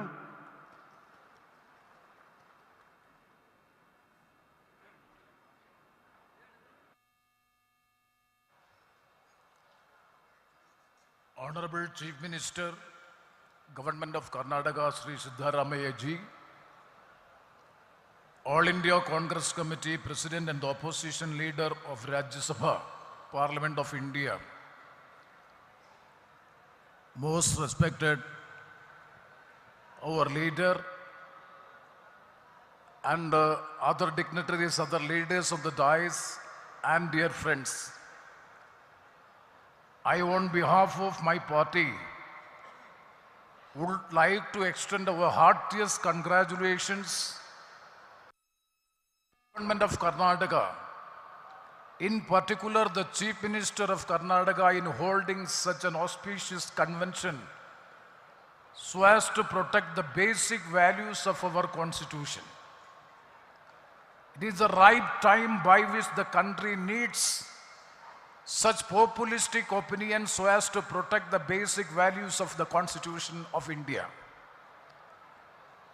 We all know that the Constitution of India, the secular democratic fabric of the country, is under assault, and big challenges are being faced by the Constitution of India because of the dispensations of the government who is in power for the last 10 years, led by the NDA government, led by Sri Narendra Modi, the Prime Minister of the country. We all know that the country is facing such a challenge. The democracy, the secular fabric, when it is under threat, the government is trying to take advantage of the position so as to divide the people on communal life and to have a separation of the people on the basis of the religion, and thereby taking political advantage out of the situation. So the people of India have to be united to protect the Constitution and the basic tenets of Constitution, that is the secular democratic fabric of the country. We all know the preamble of the Constitution of India. The preamble begins with the word "we, the people of India." Yes, absolutely correct. The Constitution of India, the drafting committee presented before the Constituent Assembly, and it was adopted by the Constituent Assembly on November 26, 1949, though it was accepted and adopted by the Constituent Assembly. This was accepted, or it was released by the people of India on 26th of January 1950, that we are bound by the Constitution to protect the Constitution, the values of the Constitution. So when such a threat is there, definitely the people of India have to be united. That unification of the people of India has come through a political perspective.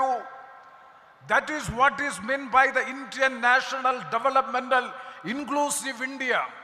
Such a political formulation, the basic concept of such a political formulation is nothing but to protect the democratic, secular, constitutional values of the Indian Constitution. That is the real theme and the real motto, the real aim of the political alliance which has now been formed in the Indian political scenario. I would like to share my own experience regarding this program. When I congratulate the Honorable Chief Minister as well as the Cabinet and the Government of Karnataka for having such a function, such a convention. In my district, in the state of Kerala, the district panchayat has conducted a big campaign for 1 year campaign by which total constitutional literacy campaign was conducted in my district, and it was a big success. And every function begins with the pledge, with the reading of the preamble of the Constitution. We have distributed in every houses, the copy of the Constitution was provided to every houses. And the people of the district, now it has been declared by the Governor of Kerala that the Kollam district is the district having total constitutional literacy is there. And I would like to appeal to the Honorable Chief Minister of Karnataka to have such a program so that the people of the state, people of the country will come to have the full awareness of the Constitution, the values and the principles of the Constitution. Since it is under threat, absolutely this is the right time by which the government of Karnataka has initiated such a big convention having all the most important political parties of the country. And once again, I would like to take this opportunity to congratulate the Honorable Chief Minister, the Cabinet colleagues, and also the government of Karnataka for having such a wonderful convention in the state of, in Bangalore and the state capital of Karnataka. Mallikarjun Kharge in his opening speech, he said very specifically stated, in parliamentary democracy is also under big threat, you all very know. 146 MPs in parliament has been unilaterally suspended without stating any basic reason, and the very important crucial legislations were passed by the both houses of the parliament when opposition members are suspended and keeping outside, and passing of legislations means it is a death blow to the Indian parliamentary democracy. Suppose if it again comes in power, definitely there is no doubt the parliamentary democratic system in the country will be under big threat.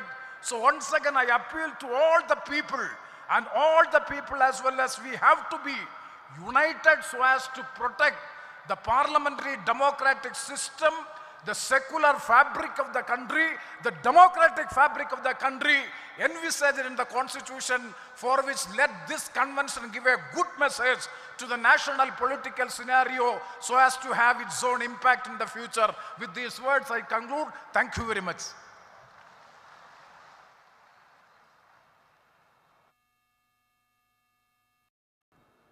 ಭಾರತದ ಪ್ರಜಾಪ್ರಭುತ್ವದ ರಕ್ಷಣೆಗಾಗಿ ನಾವೆಲ್ಲರೂ ಸಂಘಟಿತರಾಗಬೇಕು. ಇದು ಕಾಲದ ಕರೆಯಾಗಿದೆ. ಸಂವಿಧಾನದ ರಕ್ಷಣೆ ನಮ್ಮೆಲ್ಲರ ಜವಾಬ್ದಾರಿ. ಕರ್ನಾಟಕ ಸರ್ಕಾರ ಕೈಗೊಂಡಿರುವಂತಹ ಇಂಥ ಒಂದು ಸಮಾವೇಶಕ್ಕೆ ನಾನು ಅಭಿನಂದಿಸ್ತೇನೆ ಎನ್ನುವಂತಹ ಅವರ ಅಭಿಪ್ರಾಯವನ್ನು ವ್ಯಕ್ತಪಡಿಸಿದ್ದಾರೆ. ಕರ್ನಾಟಕ ಸರ್ಕಾರದ ಬಗ್ಗೆ ಅವರಿಗೆ ಅಪಾರವಾದ ಹೆಮ್ಮೆ ಇದೆ ಎನ್ನುವಂತಹ ಭಾವವನ್ನು ಕೂಡ ವ್ಯಕ್ತಪಡಿಸಿದ್ದಾರೆ. ಶ್ರೀ ಎನ್ ಕೆ ಪ್ರೇಮಚಂದ್ರನ್ ಅವರ ಮಾತುಗಳಿಗೆ ನಿಮ್ಮೆಲ್ಲರ ಚಪ್ಪಾಳೆ ಸಂದಾಯವಾಗಲಿ ಬಂಧುಗಳೇ. Thank you so much for delivering such a wonderful speech, sir. Now, thank you also keeping in mind the time, and you kept the speech as short as possible. Request amongst the other dignitaries joining us on the podium to keep the speech as short as possible, a span of 2-3 minutes, with the interest of time. Ladies and gentlemen, moving on to our next speaker. D. Devarajan, General Secretary, All India Forward Bloc. ಸ್ವಾಗತಿಸಿ ಬಂಧುಗಳೇ G Devarajan. ಜೋರ ಚಪ್ಪಾಳೆಯಿಂದ ಸ್ವಾಗತಿಸೋಣ. Honorable Chief Minister of Karnataka, Shri Siddaramaiah ji,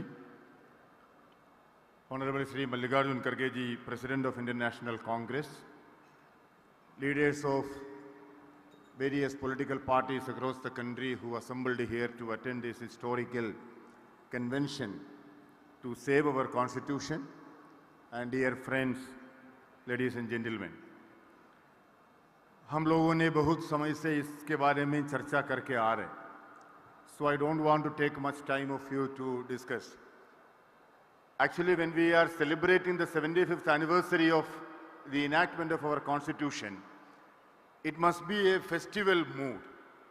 But instead of celebrating this event, we are all sharing our concern why it has happened after 75 years.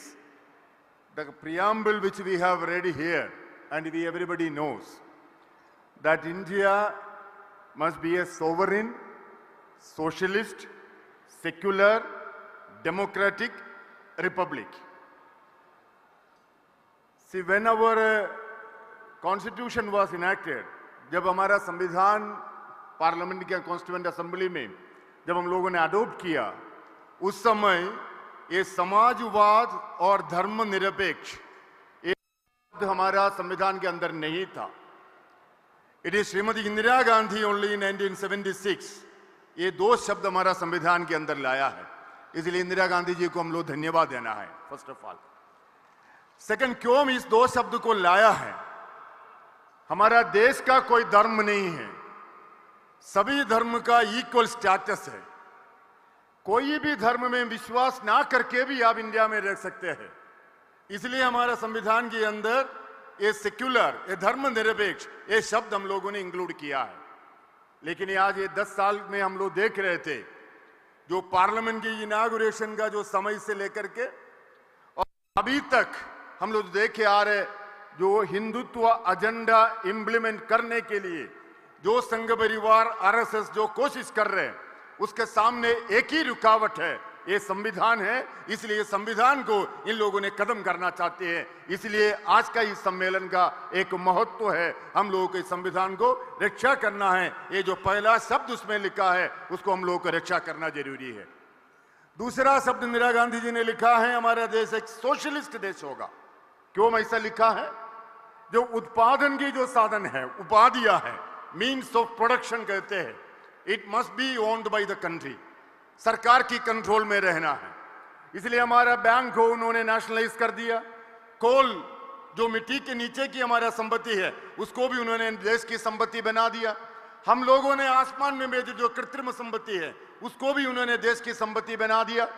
लेकिन आज क्या देख रहे हैं हम लोगों ने? हमारा देश की सारी संपत्ति एक एक करके बेचे जा रहे. हमारा रेलवे बेच दिया, एयर इंडिया बेच दिया, हमारा कोयला खदान पूरा बेच दिया, और हमारा आईएसआरओ भी प्राइवेटाइज कर दिया. अगर देश की संपत्ति पूरा प्राइवेटाइज करेगा तो ये सोशलिज्म शब्द का क्या मतलब है? अगर ये सोशलिज्म शब्द जो अगर हमको रक्षा करना है तो ये संविधान को रक्षा करना जरूरी है. इसलिए आज का ये सम्मेलन का इसी प्रकार का महत्व और बढ़ गया है. तीसरा है, इंडिया एक डेमोक्रेटिक कंट्री है. मेरे से पहले कितने भी वक्ताओं ने जो बात रखा, दोज हु स्पोक हियर, किस प्रकार की डेमोक्रेसी चल रहा है. आपने देखा होगा हमारा पार्लियामेंट में विगत सेशन के अंदर 14 मिनट में 11 कानून तैयार हो गया है. 14 मिनट में 11 laws have been passed in the parliament within 14 minutes. एक डोसा बनाने के लिए कम से कम 3 मिनट टाइम लगता है. आटा डालना है, उसको उबालना है, उसके बाद उसको दोबारा स्टेट में डालना, मिलाकर के 3-4 मिनट तो लगेगा ही. 14 मिनट में 11 कानून तैयार हो जा रहे। पार्लियामेंट में पेश हुआ बिल कोई स्टैंडिंग कमेटी डिस्कशन के लिए भेजा नहीं जा रहे। 86% of bill placed in the parliament never gone to the standing committees. किस टाइप ऑफ डेमोक्रेसी की बात कर रहे हैं हम लोग? पूरा असम पार्लियामेंट का 150 मेंबर्स को सस्पेंड करने के बाद पार्लियामेंट के अंदर कानून तैयार हो जा रहे। किस प्रकार की डेमोक्रेसी की बात कर रहे हैं हम लोग? नरेंद्र मोदी जी ने एक नया परिभाषा ला रहे हमारा देश के अंदर। आप सरकार के खिलाफ बोलेगा तो आप देश के खिलाफ बोल रहे, गलत। सरकार के खिलाफ बोलने का अधिकार हम सभी का ऑफ एक्सप्रेशन। सरकार और देश दोनों अलग अलग है। सरकार के खिलाफ हम बोल सकते हैं, सरकार की नीति के खिलाफ बोल सकते हैं, लेकिन हम देश के खिलाफ नहीं बोलेंगे। लेकिन नरेंद्र मोदी ने नया परिभाषा ले आया, सरकार के खिलाफ बोलने वाला सब देशद्रोही है। इसलिए पत्रकार हो, राजनीतिक नेता हो, राइटर हो, सभी को पकड़ के जेल के अंदर जाएगा। अभी भी करीब 200 पत्रकार लोग अभी भी जेल के अंदर है। कारण है सरकार के खिलाफ बोला है। दोस्तों, ये जो मौका है हमारे पास, 2024 का जो पार्लियामेंट इलेक्शन आ रहे हैं हमारे सामने, इस पार्लियामेंट चुनाव एक सुनहरी मौका है।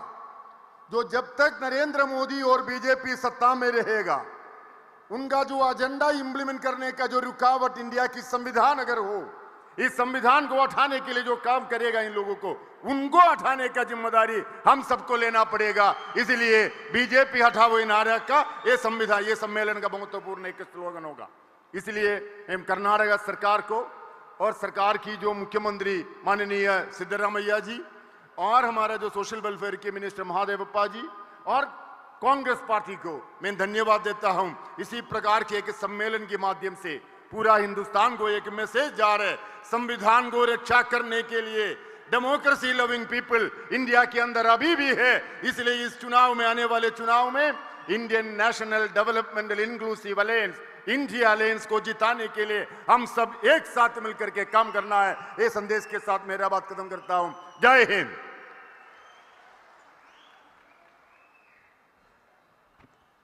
Very well spoken, sir. Please put your hands together. Give a big round of applause to him. ಭಾರತದ ಪ್ರಜಾಪ್ರಭುತ್ವವನ್ನು ಉಳಿಸಲು ನಾವೆಲ್ಲರೂ ಒಟ್ಟಾಗಿ ಕಾರ್ಯನಿರ್ವಹಿಸೋಣ.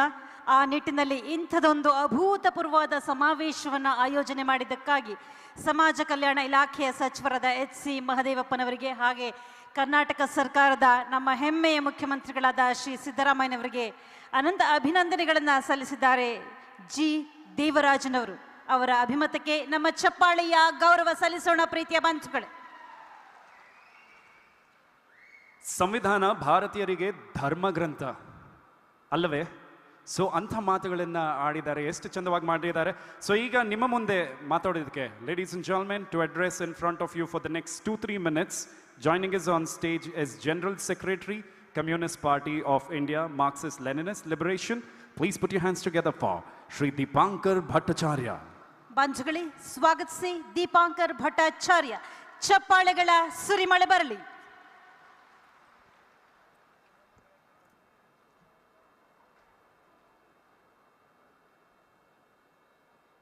President of the Indian National Congress, Kharge Saab, Chief Minister of Karnataka, Siddaramaiah ji, and all other leaders seated on the stage. Congratulate the people of Karnataka and the government of Karnataka headed by Sri Siddaramaiah for undertaking this mass constitution campaign. Thank you so much for invoking the constitution at today's critical juncture. I am told that this grand event which we are holding today is the culmination of a month-long constitution campaign across the state. It is absolutely imperative for us to save India and to save democracy, to invoke the Constitution and to stand for the Constitution. The Constitution is the bridge between the freedom movement of India, the nationalism, the national awakening of India in the course of the freedom movement, and the vision of modern India.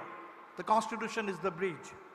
The Constitution reflected the aims of the freedom movement, and the Constitution also reflected the lessons we drew from the partition of India. The BJP today keeps talking about the partition. They want to take us back to the partition. But if you look at the Indian Constitution refused two decisions were very deliberate in the Constituent Assembly. Number one, India adopted parliamentary democracy as opposed to presidential form of democracy. And India adopted the secular fabric of the state.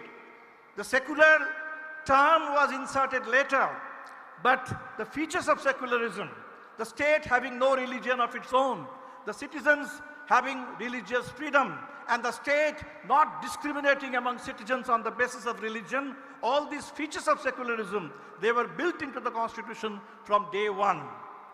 So the Constitution made it very clear that India can survive as a nation, India can develop as a nation only as a secular democracy. Secularism and democracy are two sides of the same coin. There can be no communal democracy, there can be no fascist secularism. India has to remain a secular democracy to survive as one country. And if we need any example from history, it is there in Pakistan. Pakistan was formed on the basis of religion, and Pakistan split up into two countries on the basis of language. So you weaken constitution, you weaken, undermine the constitution, you destroy India's national unity. And by invoking the constitution, I mean all the features of a republic, sovereign, secular, socialist, democratic republic, and all the rights that we, as the people of India, guarantee to India's citizens: liberty, equality, fraternity, and justice, comprehensive justice. So you weaken the constitution in any respect, in any aspect of the constitution, and you weaken the nation. Today we are at a very critical juncture. I need not tell you how the constitution is being subverted, how the constitution is being undermined, how India's democracy is being destroyed every passing day, every minute. So this is why the coming elections, 2024, are going to be a decisive election for India, for the constitution to survive, for India to survive as a secular democracy. It is absolutely essential to defeat the fascist threat which is now endangering India's constitution and democracy, to defeat the BJP-led government which is waging a daily war on India's constitution and on India's democracy. It is absolutely essential. So I thank you once again, the people of Karnataka, for showing the way, for taking the lead in invoking the constitution, and let us all together take this solemn pledge that today it is absolutely imperative for every one of us who have benefited from the constitution, who have been living as citizens of a free republic, free democracy. We owe this to our constitution, we owe this to our freedom movement and its great legacy, to stand for the freedom movement, to stand for the constitution. So stand for the constitution, stand for India, down with fascism, down with communalism. Thank you so much.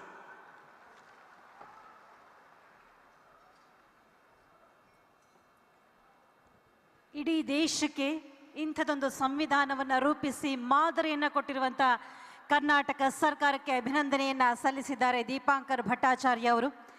Bharat ಜಾತ್ಯತೀತ ಪ್ರಜಾಪ್ರಭುತ್ವ ರಾಷ್ಟ್ರವಾಗಿ ಉಳಿಯಬೇಕಾದರೆ, ಸಂವಿಧಾನದ ರಕ್ಷಣೆಯಾಗಬೇಕಾದರೆ, ಮುಂದಿನ ದಿನಮಾನಗಳಲ್ಲಿ ಬರುವಂಥ ಚುನಾವಣೆಯಲ್ಲಿ ಇಂಡಿಯಾವನ್ನು ನೀವೆಲ್ಲರೂ ಬೆಂಬಲಿಸಿ ಎನ್ನುವಂಥ ಅಭಿಪ್ರಾಯವನ್ನು ವ್ಯಕ್ತಪಡಿಸಿದ್ದಾರೆ ದೀಪಾಂಕರ್ ಭಟ್ಟಾಚಾರ್ಯ. ಅವರ ನುಡಿಗಳಿಗಾಗಿ ಚಪ್ಪಾಳೆಯ ಗೌರವವನ್ನು ಸಲ್ಲಿಸೋಣ ಪ್ರೀತಿಯ ಬಂಧುಗಳೇ.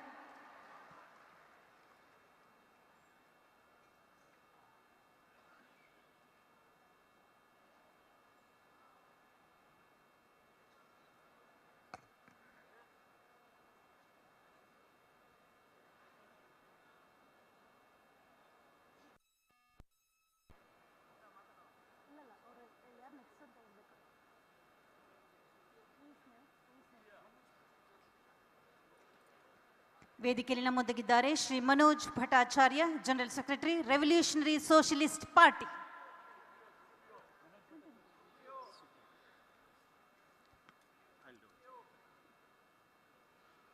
ಈಗ ನಿಮ್ಮ ಮುಂದೆ ಮಾತಾಡೋದಕ್ಕೆ ಬರ್ತಿದ್ದಾರೆ ಜನರಲ್ ಸೆಕ್ರೆಟರಿ ಜಾರ್ಖಂಡ್ ಮುಕ್ತಿ ಮೋರ್ಚಾಯಿಂದ ಶ್ರೀ ಸುಪ್ರಿಯೋ ಭಟ್ಟಾಚಾರ್ಯ ಅವರಿಗೆ ಜೋರ ಚಪ್ಪಾಳೆಯಿಂದ ಸ್ವಾಗತಿಸೋಣ. Ladies and gentlemen, the next one to address a gathering is the general secretary Jharkhand Mukti Morcha Shri Supriyo Bhattacharya.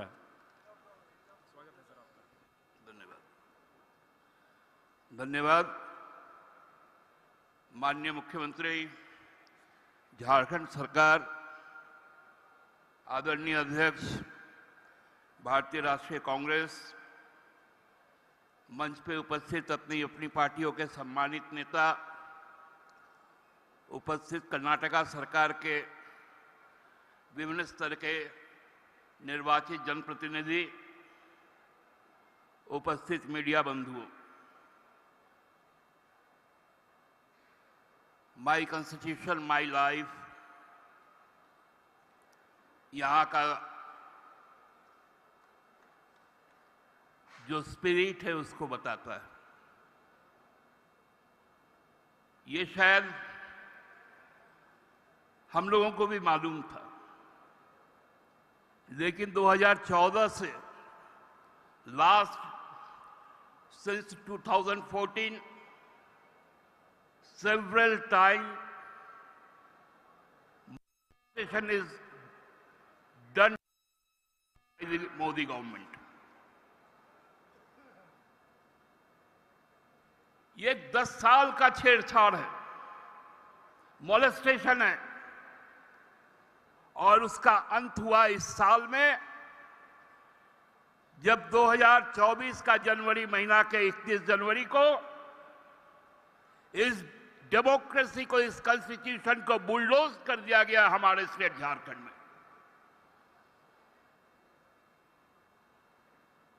कहां है लिबर्टी, कहां है इक्वलिटी, कहां है फ्रेटर्निटी, कहां है जस्टिस?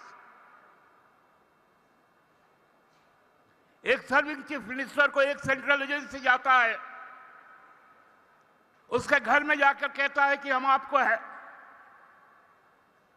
अरेस्ट कर रहे हैं. 2 दिन पहले उसको बिना बताकर उसके घर के दिल्ली रेसिडेंस में घुस जाता है. राजभवन के अंदर से सेंट्रल एजेंसी घुसकर उसको अरेस्ट कर लेता है. ये बुलडोज था संविधान का, और इसलिए जरूरत है आज कि इस देश को यदि बचाना है तो इस संविधान को बचाना है. आदरणीय अध्यक्ष जी और माननीय मुख्यमंत्री जी, मैं तो कहता हूं कि इसमें माई कॉन्स्टिट्यूशन माई लाइफ के साथ 2 शब्द और जोड़ दीजिए. माई कॉन्स्टिट्यूशन माई लाइफ, मेरा संविधान मेरा जीवन, मेरा संविधान मेरा जीवन, मेरी पहचान मेरा स्वाभिमान. My constitution my life, my identity and my dignity. और यदि संविधान नहीं बचेगा तो ये जो फेडरल सिस्टम की हम लोग कल्पना किए हैं, मुझे याद है आदरणीय मुख्यमंत्री जी दिल्ली गए थे.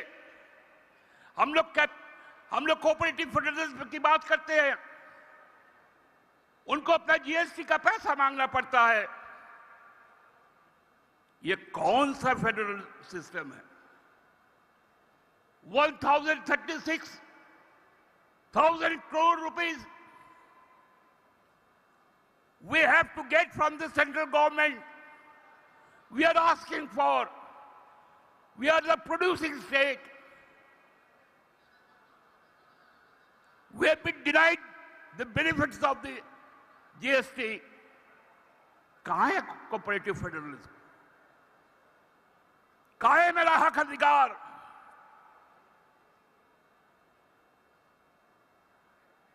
कहां है शेड्यूल्ड एरिया एक्ट?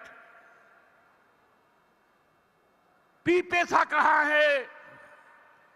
आज 5th शेड्यूल को, 6th शेड्यूल को, 7th शेड्यूल को एक ही चीज उद्देश्य है, संविधान में आर्टिकल रहेगा, संविधान में शेड्यूल नहीं रहेगा.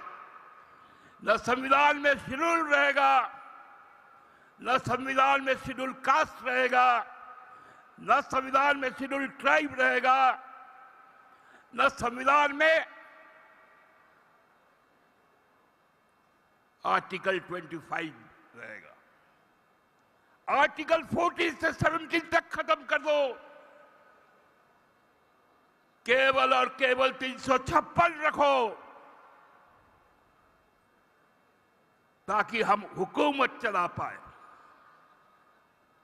लेकिन मुझे मालूम है यह देश वाल्मीकि का देश है, पेरियार का देश है, यह देश बाबा साहेब का देश है, बिरसा भगवान का देश है, सिद्धू कानू का देश है, महात्मा गांधी का देश है, कबीर का देश है, बुद्ध का देश है। इसलिए ये देश इस नापाक मंसूबे को नेस्तनाबूद करेगा और अपना संविधान नहीं बचाएगा, अपने संविधान को सर्वोच्च तक पर लेकर जाएगा। यही कामना है। बहुत बहुत शुभकामना। एक बार पुनः धन्यवाद। हम पे तो जो अत्याचार होना था, लेकिन माननीय मुख्यमंत्री जी, आपका यह प्रयास अब शायद एक संकेत देगा राष्ट्रीय स्तर पर कि छेड़छाड़ मत करो संविधान से। हम तो छोटा स्टेट है, चल गया, इन बड़े स्टेटों को बर्बाद मत करो। बहुत बहुत धन्यवाद।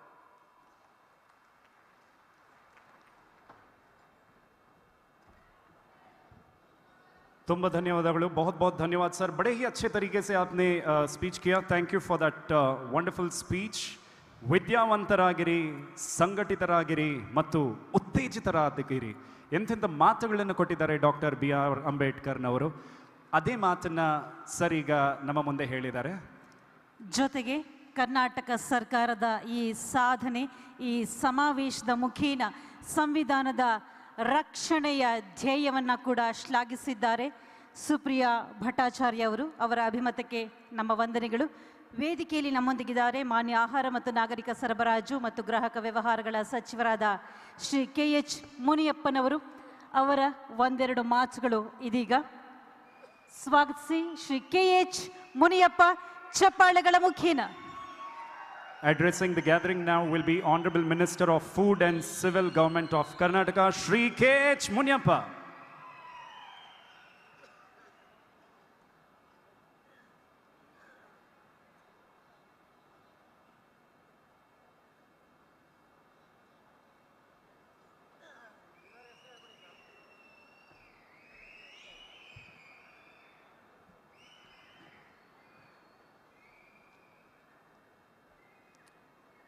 ಅಖಿಲ ಭಾರತ ಕಾಂಗ್ರೆಸ್ ಪಕ್ಷದ ಅಧ್ಯಕ್ಷರು, ನಮ್ಮೆಲ್ಲರ ಹಿರಿಯರು ಆದಂಥ ಮಲ್ಲಿಕಾರ್ಜುನ ಖರ್ಗೆ ಸಾಹೇಬ್ರೆ, ಕರ್ನಾಟಕದ ಜನಪ್ರಿಯ ಮುಖ್ಯಮಂತ್ರಿಗಳಾದಂಥ ಸಿದ್ದರಾಮಯ್ಯನವರೇ, ಅಖಿಲ ಭಾರತ ಕಾಂಗ್ರೆಸ್ ಪಕ್ಷದ ಪ್ರಧಾನ ಕಾರ್ಯದರ್ಶಿಗಳು ಆದಂಥ ಸುರ್ಜೇವಾಲಾಜಿ, ಮಧ್ಯಪ್ರದೇಶದ ಅತ್ಯಂತ ಹಿರಿಯ ನಾಯಕರು, ಮಾಜಿ ಮುಖ್ಯಮಂತ್ರಿಗಳು ಆದಂಥ ದಿಗ್ವಿಜಯ್ ಸಿಂಗ್ ಅವರೇ, ಉತ್ತರ ಪ್ರದೇಶದ ಅತ್ಯಂತ ಹಿರಿಯ ನಾಯಕರು, ಕೇಂದ್ರದ ಮಾಜಿ ಸಚಿವಂತ ಸಲ್ಮಾನ್ ಜಿ ಅವರೇ, ವೇದಿಕೆ ಮೇಲೆ ಉಪಸ್ಥಿತಿರುವ ಭಾರತದ ಎಲ್ಲ ಮೂಲೆಗಳಿಂದ ಬಂದಿರುವ ಜಾತ್ಯತೀತ ಪಕ್ಷಗಳ ಒಕ್ಕೂಟದ ಎಲ್ಲ ನಾಯಕರೇ, ವಿಶೇಷವಾಗಿ ಈ ಕಾರ್ಯಕ್ರಮವನ್ನು ಏರ್ಪಾಟು ಮಾಡಿರುವ ರೂವಾರಿಗಳಂಥ ಮಹದೇವಪ್ಪನವರೇ, ಎಲ್ಲ ಕರ್ನಾಟಕ ರಾಜ್ಯದ ಸಚಿವರೇ, ಶಾಸಕರೇ, ಅಧಿಕಾರಿಗಳೇ, ವೇದಿಕೆಯ ಮೇಲೆ ಉಪಸ್ಥಿತಿರುವ ಎಲ್ಲ ಮುಖಂಡರೇ, ಕೆ ರಾಜು ಅವರೇ, ಗುರುದೀಪ್ ಅವರೇ, ರಾಜೇಶ್ ನಿಲೋತಿಯವರೇ ಮತ್ತು ಈ ಕಾರ್ಯಕ್ರಮಕ್ಕೆ ಯಶಸ್ವಿ ಮಾಡಲಿಕ್ಕೆ ಬಂದಿರುವ ಕರ್ನಾಟಕ ರಾಜ್ಯ ಮೂಲೆ ಮೂಲೆಗಳಲ್ಲಿ ಬಂದಿರುವ ನನ್ನ ಬಂಧುಗಳೇ, ಮಾಧ್ಯಮ ಮಿತ್ರರೇ, ಈ ದಿನದ ಕಾರ್ಯಕ್ರಮ ಇತಿಹಾಸ ಪುಟಗಳನ್ನು ಸೇರುತ್ತದೆ. ಬಹುತೇಕ ಭಾರತದಲ್ಲಿ ಇಂತಹ ಒಂದು ಸಂದರ್ಭದಲ್ಲಿ ಈ ಸಂವಿಧಾನದ ಬದ್ಧತೆ, ಸಂವಿಧಾನದಲ್ಲಿ ನಮಗಿರುವ ಹಕ್ಕುಗಳನ್ನು ಇಡೀ ರಾಜ್ಯದ ಪಂಚಾಯಿತಿಗಳಿಗೆ ತಿಳಿಸೋದ್ರ ಮುಖಾಂತರ ಹಳ್ಳಿ ಹಳ್ಳಿಯಲ್ಲಿ ಕೂಡ ರಥಯಾತ್ರೆಯನ್ನು ಮಾಡಿ ಈ ದಿನ ಇಲ್ಲಿ ಬಂದು ಸೇರಿದೆ. ಇದರ ಮುಖಾಂತರ ಭಾರತದ ಸಂವಿಧಾನ ಬಾಬಾ ಸಾಹೇಬ್ ಅಂಬೇಡ್ಕರ್ ಅವರು ಯಾವ ಉದ್ದೇಶಕ್ಕಾಗಿ ತಮ್ಮ ಸ್ವತಃ ಅನುಭವದ ಕಷ್ಟ ಸುಖಗಳನ್ನು ಅರಿವು ಮಾಡಿ ಈ ಸಂವಿಧಾನವನ್ನು ರಚನೆ ಮಾಡೋಕ್ಕಾಗಿದ್ದಂಥ ಕಷ್ಟಗಳೇನು ಅಂತ ಸಾಕಷ್ಟು ವಿದ್ಯಾವಂತರಿಗೆ ತಿಳಿದಿದೆ. ಪಂಡಿತ್ ಜವಾಹರ್ಲಾಲ್ ನೆಹರು ಪ್ರಧಾನಮಂತ್ರಿ ಮೊಟ್ಟ ಮೊದಲಾದಂಥ ಕಾಲದಲ್ಲಿ ಮಹಾತ್ಮ ಗಾಂಧಿಯವರ ಮಾರ್ಗದರ್ಶನದಲ್ಲಿ ಪಂಡಿತ್ ಜವಾಹರ್ಲಾಲ್ ನೆಹರು ಅವರು ಈ ಡಾಪ್ಸ್ ಕಮಿಟಿ ಚೇರ್ಮನ್ ಮಾಡೋ ಕೆಲಸವನ್ನು ನಮ್ಮ ಬಾಬಾ ಸಾಹೇಬ್ ಅಂಬೇಡ್ಕರ್ ಅವರಿಗೆ ಕೊಡ್ತಾರೆ. ಅವರಿಗೆ ವೈಯಕ್ತಿಕವಾಗಿ ಸಾಕಷ್ಟು ಕಷ್ಟಗಳು ಬಂದಾಗೂ ಕೂಡ, ಆರೋಗ್ಯ ಸರಿ ಇಲ್ಲದಾಗ ಕೂಡ ಈ ಶೋಷಿತ ವರ್ಗಗಳ ರಕ್ಷಣೆಗಾಗಿ ತನ್ನನ್ನು ತಾನು ಅರ್ಪಣೆ ಮಾಡಿಕೊಂಡು ಈ ಸಂವಿಧಾನ ಕೊಟ್ಟಿದ್ದಾರೆ. ಇದನ್ನು ಉಳಿಸೋದು ಬೆಳೆಸೋದು ನಮ್ಮ ಕರ್ತವ್ಯವಾಗಿ. ಇವತ್ತು ರಾಷ್ಟ್ರದಲ್ಲಿ ಮೂಲೆ ಮೂಲೆಗೂ ಇಂಥದ್ದಾಗಬೇಕು. ಪ್ರತಿ ರಾಜ್ಯದಲ್ಲಿ ಕೂಡ ಈ ಸಂವಿಧಾನ ರಕ್ಷಣೆ ಮಾಡೋದಕ್ಕೆ ಈ ಶೋಷಿತ ವರ್ಗಗಳು ಮತ್ತು ಜಾತ್ಯತೀತ ವ್ಯವಸ್ಥೆಯನ್ನು ಉಳಿಸ್ಕೊಳ್ಬೇಕಾದ್ರೆ ನಾವೆಲ್ಲರೂ ಕೂಡ ಒಗ್ಗಟ್ಟಾಗಿ ಕೆಲಸ ಮಾಡಬೇಕಾಗ್ತದೆ. ಅದರ ಜೊತೆಯಲ್ಲಿ ಇದನ್ನು ತಿಳಿಸ್ಬೇಕಾಗ್ತದೆ. ವಿಶೇಷವಾಗಿ ಮಾನ್ಯ ಮುಖ್ಯಮಂತ್ರಿಗಳು ಈಗಾಗಲೇ 10 ವರ್ಷದಿಂದ ಇದನ್ನು ಪ್ರಾರಂಭ ಮಾಡಿದ್ದಾರೆ. ಮೊಟ್ಟ ಮೊದಲು ಭಾರತ ದೇಶದಲ್ಲಿ ಜನಸಂಖ್ಯೆ ಆಧಾರದ ಮೇಲೆ SC STಗೆ 24% ಕೊಟ್ಟು ಬಡ್ಜೆಟ್ನಲ್ಲಿ ಪ್ರಾವಿಷನ್ ಮಾಡಿ ಹಣವನ್ನು ಖರ್ಚು ಮಾಡಿದ್ದಂಥದ್ದು ಮೊಟ್ಟ ಮೊದಲು ಅವರು ಮುಖ್ಯಮಂತ್ರಿ ಆದ. ತದನಂತರ ಈಗೂ ಕೂಡ ಅದೇ ರೀತಿ ಕಾರ್ಯಕ್ರಮವನ್ನು ಮಾಡ್ತಾ ಇದ್ದಾರೆ. ಜೊತೆಗೆ 5 ಭಾಗ್ಯಗಳನ್ನು ಕೊಡುವುದರ ಮುಖಾಂತರ ಕಟ್ಟಕಡೆಯ ವ್ಯಕ್ತಿಗೆ ಗಾಂಧೀಜಿಯವರ ಕನಸು, ಬಾಬಾ ಸಾಹೇಬ್ ಅಂಬೇಡ್ಕರ್ ಅವರ ಸಿದ್ಧಾಂತ. ಇವತ್ತು 5 ಗ್ಯಾರಂಟಿಗಳು ಸುಮಾರು 4.25 5 ಕೋಟಿ ಜನರಿಗೆ ಇದು ಪ್ರಯೋಜನ ಆಗ್ತಾ ಇದೆ. ಬಹುತೇಕ ಭಾರತ ದೇಶದಲ್ಲಿ ಯಾವ ರಾಜ್ಯದಲ್ಲಿ ಕೂಡ ಇಂಥ ಕಾರ್ಯಕ್ರಮ ಇಲ್ಲಿವರೆಗೂ ಆಗಿಲ್ಲ. ನಾವು ವಿಶೇಷವಾಗಿ ಮಾನ್ಯ ಮುಖ್ಯಮಂತ್ರಿಗಳಿಗೆ, ಉಪಮುಖ್ಯಮಂತ್ರಿಗಳಿಗೆ ನಾವು ಧನ್ಯವಾದಗಳನ್ನು ತಿಳಿಸ್ಬೇಕು. ಕಮಿಟ್ಮೆಂಟ್ ಬೇಕು. ಒಬ್ಬ ನಾಯಕ ಧೈರ್ಯವಂತನಾಗಬೇಕು. ಒಬ್ಬ ನಾಯಕ ಸಿದ್ಧಾಂತಕ್ಕೆ ಅಳವಡಿಸ್ಕೋಬೇಕು. ಒಂದು ನಾಯಕ ಐಡಿಯಾಲಜಿ ಸಿದ್ಧಾಂತ ಮೇಲೆ ಕೆಲಸ ಮಾಡಬೇಕು. ಏನೇ ಬರಲಿ, ನಾನು ಈ ಬಡವರ ಕಣ್ಣೀರು ಒರೆಸ್ತೇನೆ, ಇವರಿಗೆ ನ್ಯಾಯ ಕೊಡ್ತೇನೆ, ಕಾಂಗ್ರೆಸ್ ಸಿದ್ಧಾಂತವನ್ನು ನಾನು ನೆರವೇರಿಸ್ತೇನೆ ಅಂಥೇಳಿ ಸಿದ್ದರಾಮಯ್ಯನವರು ತೆಗೆದುಕೊಂಡದ ತೀರ್ಮಾನಕ್ಕೆ ನಾವೆಲ್ಲರೂ ಕೂಡ ಧನ್ಯವಾದಗಳು ಹೇಳಿ ಇದನ್ನು ನಾವು 5 ವರ್ಷ ಕೂಡ ಮುಂದುವರಿಸ್ತೇವೆ. ಸಂವಿಧಾನವನ್ನು ರಕ್ಷಣೆ ಮಾಡುವಂಥ ಮಹತ್ತರವಾದ ಕೆಲಸವನ್ನು ಇವತ್ತು ಹಾಕ್ಕೊಂಡು ಅದು ಕೂಡ ಯಶಸ್ವಿಯಾಗಿದೆ. ನಾವೆಲ್ಲ ಒಟ್ಟಿಗೆ ಇದ್ದು ಇದನ್ನು ರಕ್ಷಣೆ ಮಾಡಬೇಕು, ಇದನ್ನು ಮುಂದುವರಿಸಬೇಕು ಅಂತೇಳಿ ನನ್ನ ಮಾತಿಗೆ ವಿರಾಮ ಕೊಡ್ತೇನೆ. ಜೈ ಹಿಂದ್, ಜೈ ಕರ್ನಾಟಕ.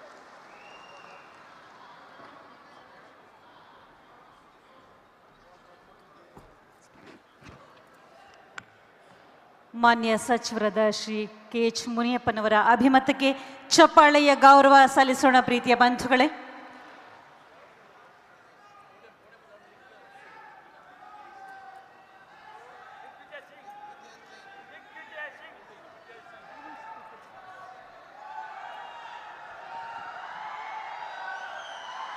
ಯಾರು ಬೇಕು? परम सम्मानीय खड़गे जी, परम सम्मानीय मुख्यमंत्री जी, सम्मानीय मंच, सम्मानीय सदन, मैं बधाई देता हूं महादेवप्पा जी को, जिन्होंने भारतीय संविधान को इस कर्नाटक के गांव-गांव तक पहुंचाया, ग्राम पंचायत तक पहुंचाया और यहाँ के पिछड़े, गरीब, दलित, आदिवासी लोगों को अपने अधिकारों की जानकारी दी। एक तरफ उत्तर भारत में एक दूसरा माहौल बना हुआ है जो भारतीय संविधान को बिल्कुल अलग थलग किए हुए है, और इसीलिए आज कर्नाटक ने वो रास्ता हमें गरीबों को, दलितों को, आदिवासियों को, पिछड़ा वर्ग को और अल्पसंख्यक समुदाय को जो रास्ता बताया है, आप माननीय मुख्यमंत्री जी को और महादेव अब्बा जी को विशेषकर और पूरी कैबिनेट को मैं बधाई देना चाहता हूं। आप सब लोग, मुझे मालूम है कि आप मुख्यमंत्री जी को सुनना चाहते हैं और आज हमारे अल्पसंख्यक समुदाय के लोगों को भी मैं संदेश देना चाहता हूं।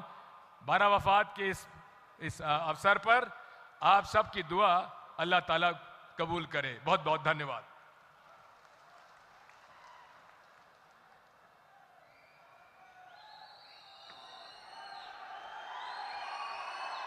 ದಿಗ್ವಿಜಯ್ ಸಿಂಗ್ ಸರ್ಗೆ ಜೋರ ಒಂದ್ಸತಿ ಚಪ್ಪಾಳೆ ತಟ್ಟುವ.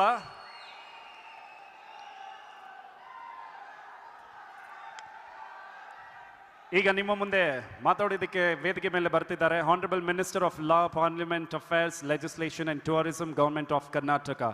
ಲೇಡೀಸ್ ಅಂಡ್ ಜೆಂಟಲ್ಮೆನ್, ಜೋರ ಚಪ್ಪಾಳೆಯಿಂದ ಸ್ವಾಗತಿಸೋಣ ಶ್ರೀ ಎಚ್ ಕೆ ಪಾಟೀಲ್ ಅವರಿಗೆ. ಬಂಧುಗಳೇ, ಸ್ವಾಗತಿಸಿ ಶ್ರೀ ಎಚ್ ಕೆ ಪಾಟೀಲ್.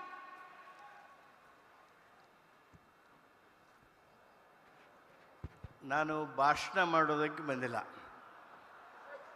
ಈ ನನ್ನ ಸಂವಿಧಾನ ನನ್ನ ಜೀವನ ಈ ಕಾರ್ಯಕ್ರಮವನ್ನು ದೇಶದ ಜನ ಗಮನಿಸುವ ಹಾಗೆ ಮಾಡೋದಕ್ಕೆ ಪ್ರೇರಣೆ, ಸ್ಫೂರ್ತಿ ನೀಡಿರ್ತಕ್ಕಂಥ ನಮ್ಮ ಮುಖ್ಯಮಂತ್ರಿಗಳಾದ ಸಿದ್ದರಾಮಯ್ಯನವರಿಗೆ ಅಭಿನಂದಿಸೋದಕ್ಕೆ ಬಂದಿದ್ದೇನೆ.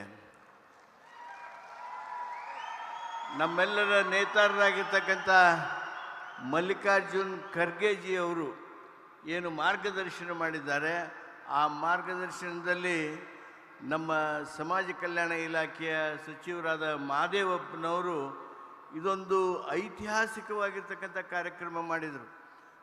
ನಮ್ಮ ಕರ್ನಾಟಕದ ಪ್ರತಿ ಮನೆಯಿಂದ, ಪ್ರತಿ ಗ್ರಾಮದಿಂದ ಜಾಥಾ ಯಾತ್ರೆ ಪ್ರಾರಂಭ ಆಗಿ ಬೆಂಗಳೂರಿಗೆ ಬಂದು ಸೇರಿ ಈ ಸಮುದ್ರದಂತಾಗಿರ್ತಕ್ಕಂಥ ಈ ಜನಸಾಗರ ಕೂಡೋದಕ್ಕೆ ಹಾಗೂ ಇಷ್ಟೊಂದು ದೊಡ್ಡ ರಾಷ್ಟ್ರೀಯ ಕಾರ್ಯಕ್ರಮ ಮಾಡೋದಕ್ಕೆ ಅವರ ನೇತೃತ್ವ ಸಾಧ್ಯ ಮಾಡ್ತು. ಅವರಿಗೆ ನಿಮ್ಮೆಲ್ಲರ ಪರವಾಗಿ ಅಭಿನಂದನೆಯನ್ನು ಸಲ್ಲಿಸ್ತೇನೆ. ಬಂಧುಗಳೇ, ಕರ್ನಾಟಕ ಇವತ್ತು ಸಮಾನತೆಗೆ, ಸಂವಿಧಾನದ ಸದಾಶಯಗಳನ್ನು ಈಡೇರಿಸೋದಕ್ಕೆ ಹೇಗೆ ಕೆಲಸ ಮಾಡಿದೆ, 5 ಗ್ಯಾರಂಟಿಗಳನ್ನು ಸನ್ಮಾನ್ಯ ಸಿದ್ದರಾಮಯ್ಯನವರ ನೇತೃತ್ವದ ಕಾಂಗ್ರೆಸ್ ಸರ್ಕಾರ ನೀಡೋದ್ರ ಮೂಲಕ ದೇಶದಲ್ಲಿ ಸಮಾನತೆ ಬರುವ ಲಕ್ಷಣ ಇದೆ. ಜನರಿಗೆ ಬೇಕಾದದ್ದನ್ನು ಮುಟ್ಟಿಸಬಹುದಾಗಿರ್ತಕ್ಕಂಥ ಶಕ್ತಿ ಇವತ್ತು ಸರ್ಕಾರಗಳಿಗಿದೆ ಅನ್ನೋದನ್ನು ಸ್ಪಷ್ಟಪಡಿಸಿ 5 ಗ್ಯಾರಂಟಿಗಳ ಮೂಲಕ 1,10,00,000 ಬಡ ಕುಟುಂಬಗಳನ್ನು ಬಡತನ ರೇಖೆಯಿಂದ ಮೇಲೆತ್ತೋದ್ರ ಮೂಲಕ ಒಂದು ದೊಡ್ಡ ಕ್ರಾಂತಿಯನ್ನೇ ಕರ್ನಾಟಕದಲ್ಲಿ ಮಾಡಿರ್ತಕ್ಕಂಥ ಸರ್ಕಾರ ಇದ್ರೆ ಅದು ಸನ್ಮಾನ್ಯ ಸಿದ್ದರಾಮಯ್ಯನವರ ನೇತೃತ್ವದ ಕಾಂಗ್ರೆಸ್ ಸರ್ಕಾರ. ಜಗತ್ತಿನಲ್ಲಿ, ನಾನು ದೇಶದಲ್ಲಿ ಹೇಳೋದಿಲ್ಲ, ಜಗತ್ತಿನಲ್ಲಿ ಇಷ್ಟು ದೊಡ್ಡ ಸಂಖ್ಯೆಯ ಬಡತನ ರೇಖೆ ಕೆಳಗಿದ್ದ ಕುಟುಂಬಗಳನ್ನು ಮಧ್ಯಮ ವರ್ಗಕ್ಕೆ ತಂದಿರತಕ್ಕಂಥ ಸಾಧನೆ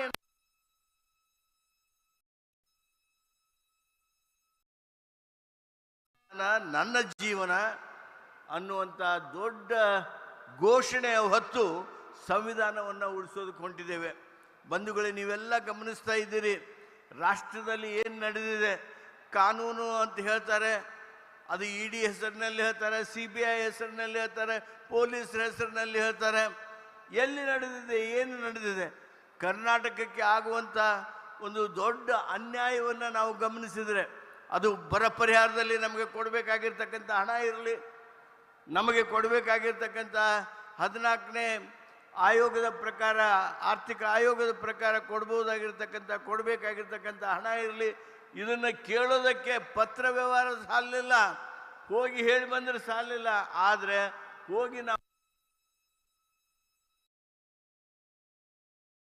ವ್ಯವಸ್ಥೆಯನ್ನು ಅಶಕ್ತಗೊಳಿಸ್ತಕ್ಕಂಥ ಏನೊಂದು ಪ್ರಯತ್ನ ಇವತ್ತು ಕೇಂದ್ರ ಸರ್ಕಾರ ಮಾಡ್ತಾ ಇದೆ, ಅದನ್ನು ಖಂಡಿಸ್ತಾ ಇದ್ದೇವೆ. ಅದರ ಜೊತೆಗೆ ಬಂಧುಗಳೇ, ಕೇಂದ್ರ ಸರ್ಕಾರ ಏನು ಮಾಡ್ತಾ ಇದೆ, BJP ಸರ್ಕಾರ ಏನು ಮಾಡ್ತಿದೆ, ಮೋದಿ ನೇತೃತ್ವದ ಸರ್ಕಾರ ಏನು ಮಾಡ್ತಾ ಇದೆ, the intent of the constitution and the content of the constitution is being dented by this Modi's government, by this BJP ruled government at Delhi. ಖಂಡಿಸ್ತೇವೆ. ನಮ್ಮ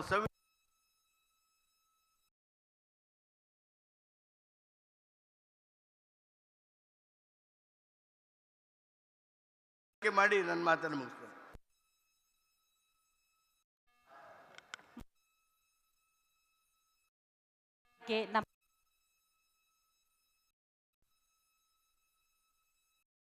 ಸಂಚರಿಸಿದಂತಹ ಸಂವಿಧಾನ ಜಾಗೃತಿ ಜಾಥಾದಲ್ಲಿ ತಮ್ಮ ಜಿಲ್ಲೆಗಳಿಗೆ ಬಂದಾಗ ಅತ್ಯುತ್ತಮವಾದಂತಹ ಚಟುವಟಿಕೆಗಳನ್ನು ಏರ್ಪಡಿಸಿ ಸಂವಿಧಾನದ ಅರಿವು ಮೂಡಿಸಿದಂತಹ Bengaluru urban deputy commissioner Shri Dayanand ಅವರು ಈ ಬಹುಮಾನಕ್ಕೆ ಪಾತ್ರರಾಗಿದ್ದಾರೆ. ಅವರ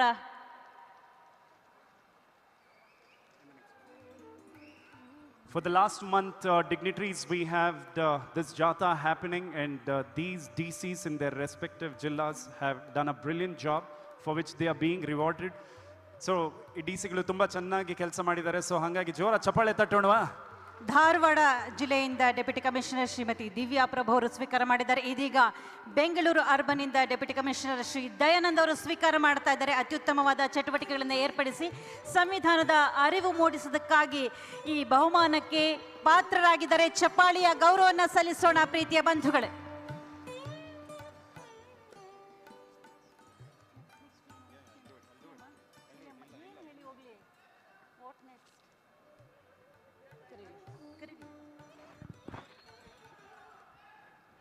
Ladies and gentlemen, ಮುಖ್ಯಮಂತ್ರಿಗಳು ಮಾತಾಡೋದಕ್ಕಿಂತ secretary RSP Shri Manoj Bhattacharya ex-MP ಅವರು ನಿಮ್ಮ ಮುಂದೆ ಮಾತಾಡ್ತಾರೆ. Is it okay? Honorable Chief Minister of Karnataka, Honorable Sri Mallikarjun Kharge ji, the leader of the opposition in Rajya Sabha and the president of All India National Congress, my friend, young friend brother HD Mahadevappa, the minister, other leaders sitting over here, and my sisters and brothers of Karnataka. I have been so long very keenly hearing about the speeches of my leaders over here. First of all, I declare that the Revolutionary Socialist Party fully supports this movement. The movement what has been launched by none less than the Honorable Chief Minister of Karnataka, Sri Siddaramaiah ji, that we have got to protect our constitution. We have got to protect our democracy. We have got to protect our secularism. We have got to protect the nation from the inevitable peril of consecutive onslaughts by the theocratic party, the party driven by the RSS and the BJP. But my question is, why they are attacking constitution? Why they are attacking democracy? Why they are attacking secularism? Is it only to establish Hindustan in India? Is it only to create number of temples, including Rama temple in Ayodhya and many other temples? Is it only to impose Hindi on the non-Hindi speaking people of the country, particularly those who are residing in the old civilization, Dravidian civilization of South India? I'll say these are there.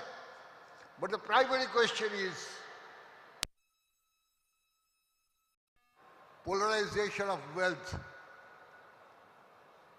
They are ensuring a situation where only a handful of people in this country, not even 1%, they are now possessing 58% of our wealth, national wealth. Even if we compare with the United States of America, this 1% possess some 37%. So we are becoming a nation where majority will languish and only a handful will have immense of wealth, the wealth of the world. So primarily they are inclined to introduce such a system in India so that They can do this in innumerable number of ways. I can explain it. Time is not in our favor. And that is why they are attacking even the preamble of the Constitution. They are attacking, they are very much averse to the word socialism. Because in socialism, this sort of disparities cannot take place. On the one side, handful of people will have immense of wealth, and on the other hand, the majority will languish because of food. Sometimes I feel that Narendra Modi, the infamous Prime Minister of the country, he boasts that he is continuing to distribute rationing to the 81 crores of people in this country. He should be ashamed of that even after ruling the country for a long 10 years, he admits that there are 81 crores of people who are very, very poor in the country who require ration, free ration to subsist. This is a peculiar situation that has arisen over here. So the perilous economic situation, all pervasive phenomenon, extreme polarization of wealth has taken place. I'll say that the Union of States is a union of states. This is not a unitary state. But the states which belong to the opposition parties, particularly in the South India, like Karnataka, like Kerala, like Tamil Nadu, they all are being punished. The central government is parsimonious. We shall have to fight. We shall have to fight. Unless we can fight, unless we can defeat this perilous forces of BJP and RSS, we shall not be able to protect the nation. I am not going into details of it. My friend has stood beside me. I shall once again thank you very much and thank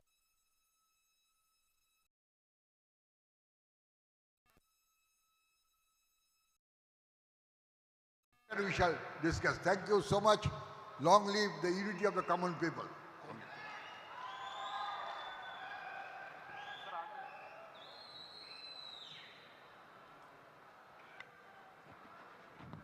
Thank you so much, Bhattacharya sir, for addressing the gathering in the short span of time.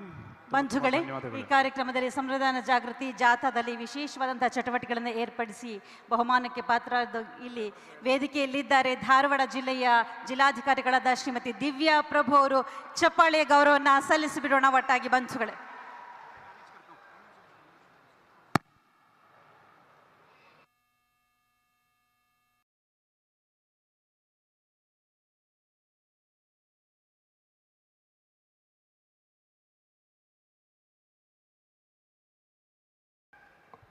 Check.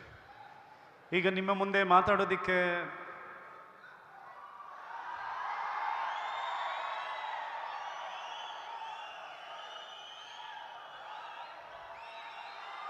ನನ್ನ ನಗುನೆ ನಿಮ್ಗೆ ಹೇಳ್ತಿದೆಯಲ್ವಾ?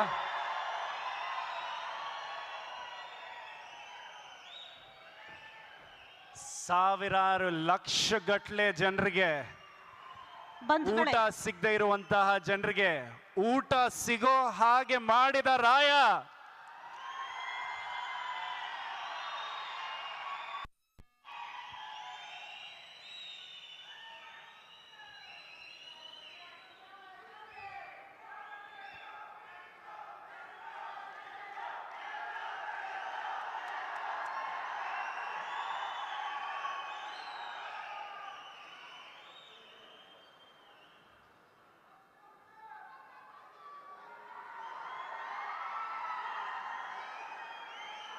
ಸಂವಿಧಾನ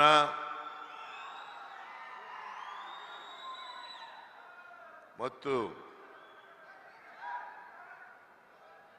ಐಕ್ಯತಾ ಸಮಾವೇಶದ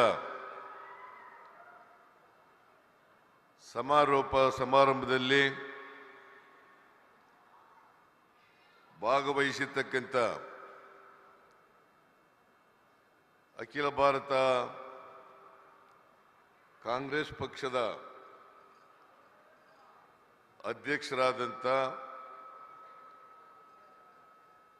ಮಾನ್ಯ ಮಲ್ಲಿಕಾರ್ಜುನ ಖರ್ಗೆ ಅವರೇ, ವೇದಿಕೆ ಮೇಲಿರ್ತಕ್ಕಂಥ ವಿರೋಧ ಪಕ್ಷಗಳ ಬಿಜೆಪಿಯೇತರ ಪಕ್ಷಗಳ ಎಲ್ಲ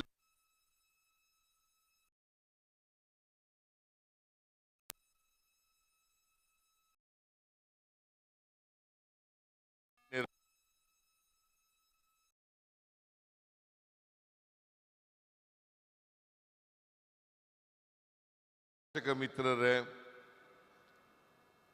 ಇಲ್ಲಿ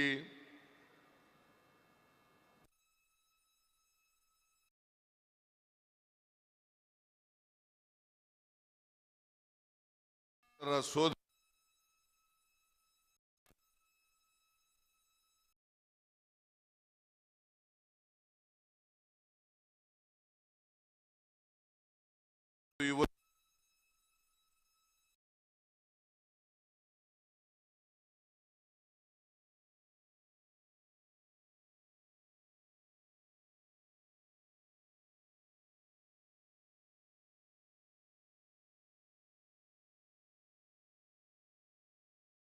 ಮಾಡಿ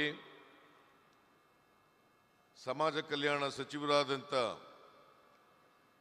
ಡಾಕ್ಟರ್ ಎಚ್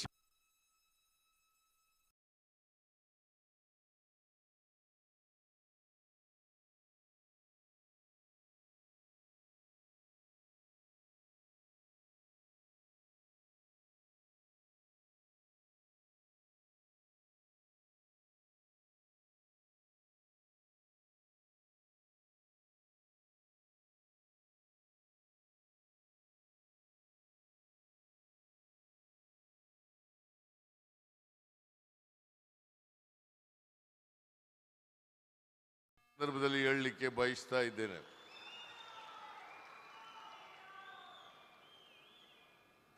ನಿನ್ನೆ ಈ ಸಮಾವೇಶ ಉದ್ಘಾಟನೆ ಆಯಿತು. ಈ ಸಮಾವೇಶವನ್ನು ಉದ್ಘಾಟನೆ ಮಾಡಿ ನಿನ್ನೆ ಈ ಸಮಾವೇಶವನ್ನು ಉದ್ದೇಶಿಸಿ ನಾನು ಭಾಷಣವನ್ನು ಮಾಡಿದ್ದೇನೆ. ಆದ್ದರಿಂದ ಹೆಚ್ಚು ಮಾತಾಡಲಿಕ್ಕೆ ಹೋಗಲ್ಲ. ನಾನು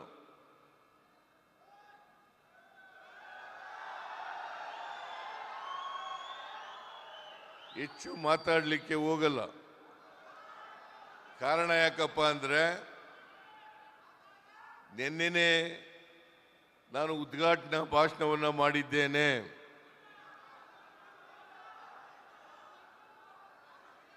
ಸಂವಿಧಾನ ಜಾರಿಯಾಗಿ 75ನೇ ವರ್ಷ ನಡೀತಾ ಇದೆ. ಈ ವರ್ಷ ಇಡೀ ರಾಜ್ಯದಲ್ಲಿ ಕರ್ನಾಟಕ ಸರ್ಕಾರ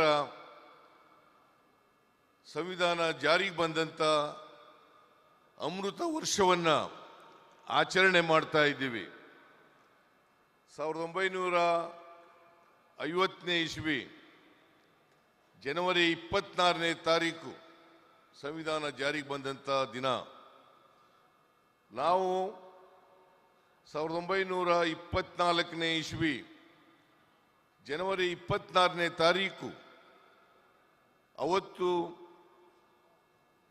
ಸಂವಿಧಾನ ಜಾರಿಯಾದಂಥ ದಿನವನ್ನು ಆಚರಣೆ ಮಾಡ್ತಕ್ಕಂಥ ಸಂದರ್ಭದಲ್ಲಿ ಕರ್ನಾಟಕದಲ್ಲಿ ಒಂದು ಐತಿಹಾಸಿಕವಾದಂಥ ತೀರ್ಮಾನವನ್ನು ಮಾಡಿ ಕರ್ನಾಟಕ ರಾಜ್ಯದ 30 ಜಿಲ್ಲೆಗಳಲ್ಲಿ ಸುಮಾರು 6,000ಕ್ಕೂ ಹೆಚ್ಚು ಪಂಚಾಯಿತಿಗಳಲ್ಲಿ ಸಂವಿಧಾನ ಜಾಥಾವನ್ನು ಏರ್ಪಾಡು ಮಾಡಿದ್ದು. ಆ ಜಾಥಾ ಪ್ರತಿ ಜಿಲ್ಲೆಯಲ್ಲಿ ಪ್ರತಿ ಗ್ರಾಮ ಪಂಚಾಯಿತಿಗೆ ಹೋಗಿ ಜನರನ್ನ ಜಾಗೃತಗೊಳಿಸತಕ್ಕಂಥ ಇವತ್ತು ಪ್ರಜಾಪ್ರಭುತ್ವಕ್ಕೆ ಸಂವಿಧಾನಕ್ಕೆ ನರೇಂದ್ರ ಮೋದಿಯವರ ಸರ್ಕಾರದಿಂದ ಏನು ಆತಂಕ ಬಂದಿದೆ, ಈ ಆತಂಕವನ್ನು ಜನರಿಗೆ ತಿಳಿಸ್ತಕ್ಕಂಥ ಪ್ರಯತ್ನವನ್ನು ನಾವು ಮಾಡಿದ್ದೇವೆ. ಇವತ್ತು ಪ್ರಜಾಪ್ರಭುತ್ವಕ್ಕೆ, ಸಂವಿಧಾನಕ್ಕೆ ಬಿಜೆಪಿ ಪಕ್ಷದಿಂದ, ನರೇಂದ್ರ ಮೋದಿಯವರಿಂದ ಇವತ್ತು ಧಕ್ಕೆ ಬಂದಿರತಕ್ಕಂಥದ್ದನ್ನು ನಾವೆಲ್ಲರೂ ಕೂಡ ಅರ್ಥ ಮಾಡ್ಕೋಬೇಕಾಗ್ತದೆ. ನಮ್ಮ ಸಂವಿಧಾನ ಬಾಬಾ ಸಾಹೇಬ್ ಅಂಬೇಡ್ಕರ್ ಅವರು ಇದನ್ನು ರಚನೆ ಮಾಡಿ ಕೊಟ್ಟಿರ್ತಕ್ಕಂಥದ್ದು. ಅವರು ರಚನೆ ಮಾಡೋದಕ್ಕಿಂತ ಮುಂಚಿತವಾಗಿ ಅನೇಕ ದೇಶಗಳಲ್ಲಿರ್ತಕ್ಕಂಥ ಸಂವಿಧಾನವನ್ನು ಅಭ್ಯಾಸ ಮಾಡಿ ಆ ಸಂವಿಧಾನಗಳಲ್ಲಿರ್ತಕ್ಕಂಥ ಒಳ್ಳೆಯ ವಿಚಾರಗಳನ್ನು ತಗೊಂಡು ನಮ್ಮ ರಾಷ್ಟ್ರಕ್ಕೆ, ನಮ್ಮ ಸಮಾಜಕ್ಕೆ ಎಂತಹ ಸಂವಿಧಾನ ಬೇಕು, ನಮ್ಮಲ್ಲಿರ್ತಕ್ಕಂಥ ಸಾಮಾಜಿಕ ಆರ್ಥಿಕ ಸಮಸ್ಯೆಗಳಿಗೆ ಪರಿಹಾರ ಕೊಡ್ತಕ್ಕಂಥ ಸಂವಿಧಾನವನ್ನು ರಚನೆ ಮಾಡಿ ಇವತ್ತು ಈ ದೇಶಕ್ಕೆ ಕೊಟ್ಟಿದ್ದಾರೆ. ಇದನ್ನ ಜಾರಿಯಾದಂಥ ದಿನದಿಂದ ಭಾರತೀಯ ಜನತಾ ಪಕ್ಷದವರು ಆಂತರಿಕವಾಗಿ ವಿರೋಧ ಮಾಡ್ತಾ ಇದ್ದಾರೆ ಅಂತಕ್ಕಂಥದ್ದನ್ನು ತಮಗೆ ತಿಳಿಸಲಿಕ್ಕೆ ಬಯಸ್ತಾ ಇದ್ದೇನೆ.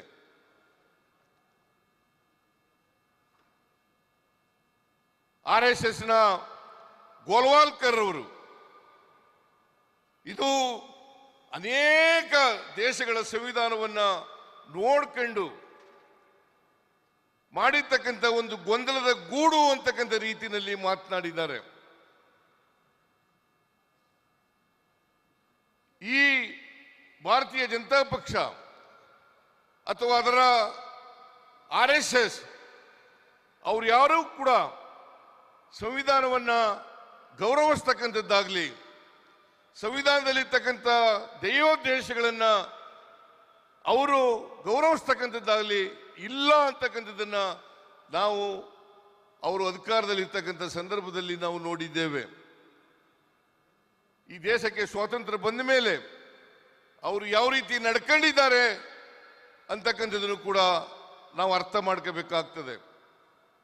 ಸಾಮಾಜಿಕ ನ್ಯಾಯ, ಬಡವರು, ದಲಿತರು, ಹಿಂದುಳಿದವರು, ಅಲ್ಪಸಂಖ್ಯಾತರು, ಕಾರ್ಮಿಕರು, ಮಹಿಳೆಯರು ಇವರಿಗೆ ವಿರುದ್ಧವಾಗಿರ್ತಕ್ಕಂಥ ಯಾವುದಾದರೂ ಪಕ್ಷ ಇದ್ರೆ ಅದು ಭಾರತೀಯ ಜನತಾ ಪಕ್ಷ ಅಂತಕ್ಕಂಥದ್ದನ್ನ ಎಲ್ಲರೂ ಕೂಡ ಅರ್ಥ ಮಾಡ್ಕೋಬೇಕಾಗ್ತದೆ.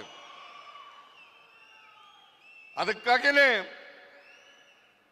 ಅನಂತ್ ಕುಮಾರ್ ಹೆಗ್ಡೆ ಅವರು ಮಂತ್ರಿಯಾಗಿದ್ದಂಥ ಸಂದರ್ಭದಲ್ಲಿ ನರೇಂದ್ರ ಮೋದಿಯವರ ಮಂತ್ರಿಮಂಡಲದಲ್ಲಿ ಮಂತ್ರಿಯಾಗಿದ್ದರು. ಅವರು ಒಮ್ಮೆ ಹೇಳಿದ್ರು ರಾಯಚೂರಿನಲ್ಲಿ, ನಾವು ಅಧಿಕಾರಕ್ಕೆ ಬಂದಿರತಕ್ಕಂಥದ್ದೇ ಸಂವಿಧಾನವನ್ನ ಬದಲಾವಣೆ ಮಾಡಲಿಕ್ಕೋಸ್ಕರ. ಅವರು MP ಆಗಿ ಹೇಳಿದಂಥ ಮಾತಲ್ಲ, ನರೇಂದ್ರ ಮೋದಿಯವರ ಮಂತ್ರಿಮಂಡಲದಲ್ಲಿ ಮಂತ್ರಿಯಾಗಿ ಹೇಳಿದಂಥ ಮಾತು. ಇದನ್ನ ಭಾರತೀಯ ಜನತಾ ಪಕ್ಷದವರಾಗಲಿ RSSನವರಾಗಲಿ ಇದನ್ನ ಖಂಡಿಸ್ತಕ್ಕಂಥ ಕೆಲಸವನ್ನ ಮಾಡಲಿಲ್ಲ. ಅಷ್ಟೇ ಏಕೆ, ನರೇಂದ್ರ ಮೋದಿಯವರು ಇವ್ರ ಮೇಲೆ ಯಾವುದೇ ಕ್ರಮವನ್ನ, ಅಮಿತ್ ಶಾ ಯಾವುದೇ ಕ್ರಮವನ್ನ ಇವ್ರ ಮೇಲೆ ತಗೊಳ್ಳಿಲ್ಲ. ಅದರ ಅರ್ಥ ಸರ್ಕಾರದ ನಿಲುವನ್ನ ಅನಂತ್ ಕುಮಾರ್ ಹೆಗ್ಡೆಯವರ ಮೂಲಕ ಹೇಳಿಸಿದ್ದಾರೆ ಅಂತಕ್ಕಂಥದ್ದನ್ನು ತಾವೆಲ್ಲರೂ ಕೂಡ ಅರ್ಥ ಮಾಡ್ಕೋಬೇಕಾಗ್ತದೆ. ಸಂವಿಧಾನ ಬದಲಾವಣೆ ಆದರೆ ನಾವು ಯಾರು ಕೂಡ ಉಳಿಲಿಕ್ಕೆ ಸಾಧ್ಯ ಆಗಲ್ಲ. ಇದನ್ನ ನಾವು ಪ್ರತಿಯೊಬ್ಬರು ಕೂಡ ಅರ್ಥ ಮಾಡ್ಕೋಬೇಕು. ದಲಿತರು, ಹಿಂದುಳಿದವರು, ಅಲ್ಪಸಂಖ್ಯಾತರು, ಕಾರ್ಮಿಕರು, ಮಹಿಳೆಯರು, ರೈತರು ಇವ್ರು ಯಾರು ಕೂಡ ಉಳಿಲಿಕ್ಕೆ ಸಾಧ್ಯ ಇಲ್ಲ. ಇವತ್ತು ಸಮಾಜದಲ್ಲಿ ಎಲ್ಲರಿಗೂ ಕೂಡ ಸಮಾನ ಅವಕಾಶವನ್ನು ಕಲ್ಪಿಸಿಕೊಟ್ಟಿದ್ದಾರೆ. ಅದು ಉದ್ಯೋಗದಲ್ಲಿರ್ಬೋದು, ಶಿಕ್ಷಣದಲ್ಲಿರ್ಬೋದು, ಬದುಕ್ತಕ್ಕಂಥದ್ರಲ್ಲಿರ್ಬೋದು, ಎಲ್ಲದರಲ್ಲಿಯೂ ಕೂಡ ಸಮಾನ ಅವಕಾಶವನ್ನು ಕಲ್ಪಿಸಿಕೊಟ್ಟಿದ್ದಾರೆ. ಇವತ್ತು ಸಮಾಜದ ಕನಸನ್ನ ಸಂವಿಧಾನದ ಮೂಲಕ ಬಾಬಾ ಸಾಹೇಬ್ ಅಂಬೇಡ್ಕರ್ ಅವರು ಆ ಕನಸನ್ನ ಈ ದೇಶದಲ್ಲಿ ಬಿತ್ತಿದ್ದಾರೆ ಅಂತಕ್ಕಂಥದ್ದನ್ನು ಅರ್ಥ ಮಾಡ್ಕೋಬೇಕಾಗ್ತದೆ. ಅವರು ಸಂವಿಧಾನ ಕಾನ್ಸ್ಟಿಟ್ಯೂಯೆಂಟ್ ಅಸೆಂಬ್ಲಿನಲ್ಲಿ ಭಾಷಣ ಮಾಡಿದ್ದಾರೆ. ನಾವೆಲ್ಲರೂ ಕೂಡ ಭಾಷಣವನ್ನು ಓದಬೇಕು.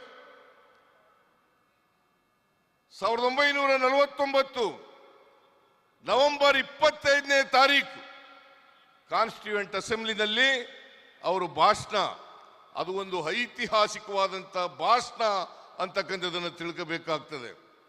ಅವತ್ತು ಹೇಳಿದ್ದಾರೆ 1950 ಜನವರಿ 26ನೇ ತಾರೀಕು ಈ ಸಂವಿಧಾನ ಜಾರಿಗೆ ಬರ್ತದೆ. ಅವತ್ತು ವೈರುಧ್ಯತೆ ಇರ್ತಕ್ಕಂಥ ಸಮಾಜಕ್ಕೆ ನಾವೆಲ್ಲರೂ ಕೂಡ ಕಾಲಿಡ್ತಾ ಇದ್ದೇವೆ. ರಾಜಕೀಯ ಸ್ವಾತಂತ್ರ್ಯ ಎಲ್ರಿಗೂ ಕೂಡ ಲಭಿಸಿದೆ. ಪ್ರತಿಯೊಬ್ಬರಿಗೂ ಕೂಡ ಒಂದು ಓಟು ಒಂದು ಮೌಲ್ಯ ಅಂತಕ್ಕಂಥದ್ದನ್ನ ರಾಜಕೀಯ ಸ್ವಾತಂತ್ರ್ಯ ಸಿಕ್ಕಿದೆ. ಆದರೆ ಆರ್ಥಿಕ ಸಾಮಾಜಿಕ ಸ್ವಾತಂತ್ರ್ಯದಲ್ಲಿ ಒಂದು ಮೌಲ್ಯ ಅಂತಕ್ಕಂಥ ಪರಿಸ್ಥಿತಿ ಇಲ್ಲ. ಅದಕ್ಕೋಸ್ಕರ ಸಮಾಜದಲ್ಲಿ ಅಸಮಾನತೆ ಇದೆ. ಸಾಮಾಜಿಕ ಅಸಮಾನತೆ, ಆರ್ಥಿಕ ಅಸಮಾನತೆ, ಇಂಥ ವೈರುಧ್ಯತೆ ಇರ್ತಕ್ಕಂಥ ಸಮಾಜಕ್ಕೆ ನಾವು ಕಾಲಿಡ್ತಾ ಇದ್ದೀವಿ.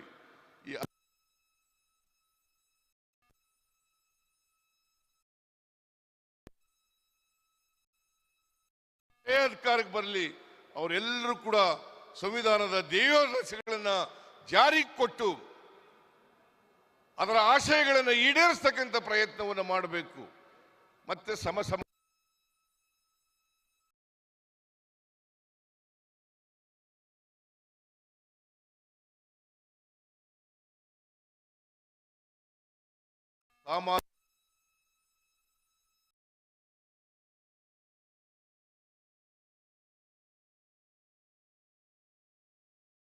ಗಳನ್ನು ಕೂಡ ಹೇಳಿದ್ದಾರೆ.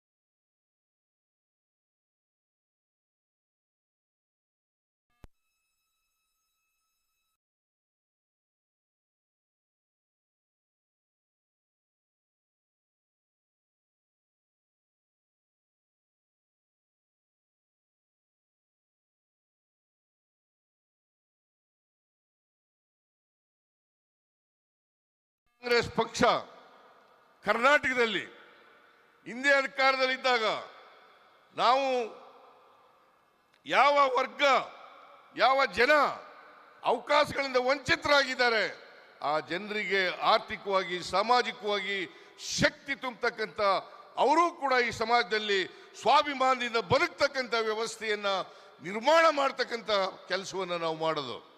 ಅವತ್ತು 165 ಭರವಸೆಗಳನ್ನು ಕೊಟ್ಟಿದ್ದು 2013ರಿಂದ 2018ರವರೆಗೆ. ಆ ಭರವಸೆಗಳಲ್ಲಿ 158 ಭರವಸೆಗಳನ್ನು ಈಡೇರಿಸಿದ್ದವು. ಈ ಸಾರಿ ಆರ್ಥಿಕ ಸಾಮಾಜಿಕ ಶಕ್ತಿಯನ್ನ ಅವಕಾಶಗಳಿಂದ ವಂಚಿತರಾಗಿರ್ತಕ್ಕಂಥ ಜನರಿಗೆ ತುಂಬಬೇಕು ಅನ್ನೋ ಕಾರಣಕ್ಕೋಸ್ಕರವಾಗಿ 5 ಗ್ಯಾರಂಟಿಗಳನ್ನ ಜನರಿಗೆ ನಾವು ಭರವಸೆಗಳನ್ನಾಗಿ ಕೊಟ್ಟಿದ್ದು. ನಾವು ಅಧಿಕಾರಕ್ಕೆ ಬಂದು ಈ ಸಾರಿ 9 ತಿಂಗಳಾಯ್ತು. ಈ 9 ತಿಂಗಳಲ್ಲಿ 5 ಗ್ಯಾರಂಟಿಗಳನ್ನ ಈಡೇರಿಸಿದ್ದೇವೆ ಅಂತಕ್ಕಂಥ ಮಾತುಗಳನ್ನು ಹೇಳಲಿಕ್ಕೆ ಬಯಸ್ತಾ ಇದ್ದೇನೆ. ಅದೇ ಬಿಜೆಪಿಯವರು ಯಾವತ್ತೂ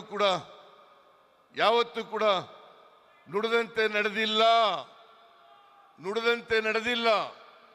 ನಾವು ಬಸವಾದಿ ಶರಣರು ನುಡಿದಂತೆ ನಡೆದಿದ್ದಾರೆ.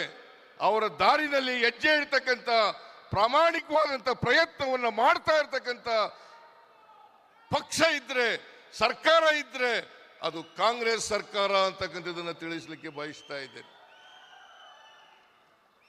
ಇವತ್ತು 1,20,00,000 ಜನ 1,20,00,000 ಜನ ಈ 5 ಗ್ಯಾರಂಟಿಗಳ ಪ್ರಯೋಜನವನ್ನು ಪಡೀತಾ ಇದ್ದಾರೆ. ಅದರರ್ಥ ಸುಮಾರು 4,60,00,000 ಜನ 4,60,00,000 ಜನ ಯಾರು ಬಡತನದ ರೇಖೆಯಿಂದ ಕೆಳಗಡೆ ಇದ್ದಾರೆ, ಅವಕಾಶಗಳಿಂದ ವಂಚಿತರಾಗಿದ್ದಾರೆ, ಆ ಎಲ್ಲ ಜನರು ಕೂಡ ಬಡತನದಿಂದ ಹೊರಗಡೆ ಬಂದಿದ್ದಾರೆ ಅಂತಕ್ಕಂಥದ್ದನ್ನು ತಿಳ್ಕೊಳ್ಳಿಕ್ಕೆ ಸಾಧ್ಯ ಆಗ್ತದೆ. ಇದನ್ನು ನಮ್ಮ ವಿರೋಧಿಗಳು ಅಪಪ್ರಚಾರ ಮಾಡ್ತಾರೆ. ಮೊದಲು ಹೇಳಿದ್ರು ಈ ಗ್ಯಾರಂಟಿಗಳನ್ನು ಜಾರಿ ಮಾಡಲಿಕ್ಕೆ ಸಾಧ್ಯ ಇಲ್ಲ, ಒಂದು ವೇಳೆ ಜಾರಿ ಮಾಡಿದ್ರೆ ಕರ್ನಾಟಕ ರಾಜ್ಯ ಆರ್ಥಿಕವಾಗಿ ದಿವಾಳಿ ಆಗ್ತದೆ. ಯಾರು ಇದನ್ನ ಹೇಳಿದವರು ಅಂತಂದ್ರೆ ಈ ದೇಶದ ಪ್ರಧಾನಮಂತ್ರಿ ನರೇಂದ್ರ ಮೋದಿಯವರು. ಈಗ ಯಾವ ಗ್ಯಾರಂಟಿಗಳನ್ನು ವಿರೋಧ ಮಾಡಿದಂತ ನರೇಂದ್ರ ಮೋದಿಯವರು ಅವರೇ ಇವತ್ತು ನರೇಂದ್ರ ಮೋದಿ ಗ್ಯಾರಂಟಿ ನರೇಂದ್ರ ಮೋದಿ ಗ್ಯಾರಂಟಿ ಅಂತ ಹೇಳ್ಕೊಂಡು ತಿರುಗಾಡ್ತಾ ಇದ್ದಾರೆ. ಭಾರತೀಯ ಜನತಾ ಪಕ್ಷದವರು ಕೇಂದ್ರದ ನರೇಂದ್ರ ಮೋದಿ ಅವರಾಗಬಹುದು, ಕರ್ನಾಟಕ ರಾಜ್ಯದ ಮುಖಂಡಗಳಾಗಬಹುದು, ಯಾವತ್ತೂ ಕೂಡ ನುಡಿದಂತೆ ನಡೆದಿಲ್ಲ. ಇವತ್ತು ಏನಾದರೂ ಬಿಜೆಪಿಯವರ ಮನೆ ದೇವರು ಯಾವುದು ಅಂತಂದ್ರೆ ಅದು ಸುಳ್ಳು. ಸುಳ್ಳು ಅವರ ಮನೆ ದೇವರು. ನರೇಂದ್ರ ಮೋದಿ ಅವರು ಸುಳ್ಳು ಹೇಳಿದ್ದಾರೆ, ಕರ್ನಾಟಕದ ಬಿಜೆಪಿ ಮುಖಂಡರುಗಳು ಸುಳ್ಳು ಹೇಳಿದ್ದಾರೆ. ನಾವು ನುಡಿದಂತೆ ನಡೆದಿದ್ದೇವೆ. ಬಾಬಾ ಸಾಹೇಬ್ ಅಂಬೇಡ್ಕರ್ ಅವರು ಯಾವ ಉದ್ದೇಶ ಇಟ್ಕೊಂಡಿದ್ರು ಆ ಉದ್ದೇಶವನ್ನು ಈಡೇರಿಸಲಿಕ್ಕೋಸ್ಕರ ಆರ್ಥಿಕವಾಗಿ ಸಾಮಾಜಿಕವಾಗಿ ಶಕ್ತಿ ತುಂಬತಕ್ಕಂಥ ಕೆಲಸವನ್ನು ಮಾಡ್ತಾ ಇದ್ದೇವೆ. ಯಾಕಂತಂದ್ರೆ ಭಾರತೀಯ ಜನತಾ ಪಕ್ಷದವರು ಸಾಮಾಜಿಕ ನ್ಯಾಯದ ವಿರೋಧಿಗಳು. ಅವರು ಮನುಸ್ಮೃತಿನಲ್ಲಿ ನಂಬಿಕೆ ಇಟ್ಕೊಂಡಿರ್ತಕ್ಕಂಥವರು. ಬಾಬಾ ಸಾಹೇಬ್ ಅಂಬೇಡ್ಕರ್ ಅವರು ಕೊಟ್ಟಿರ್ತಕ್ಕಂಥ ಸಂವಿಧಾನದಲ್ಲಿ ನಂಬಿಕೆ ಇಲ್ಲ.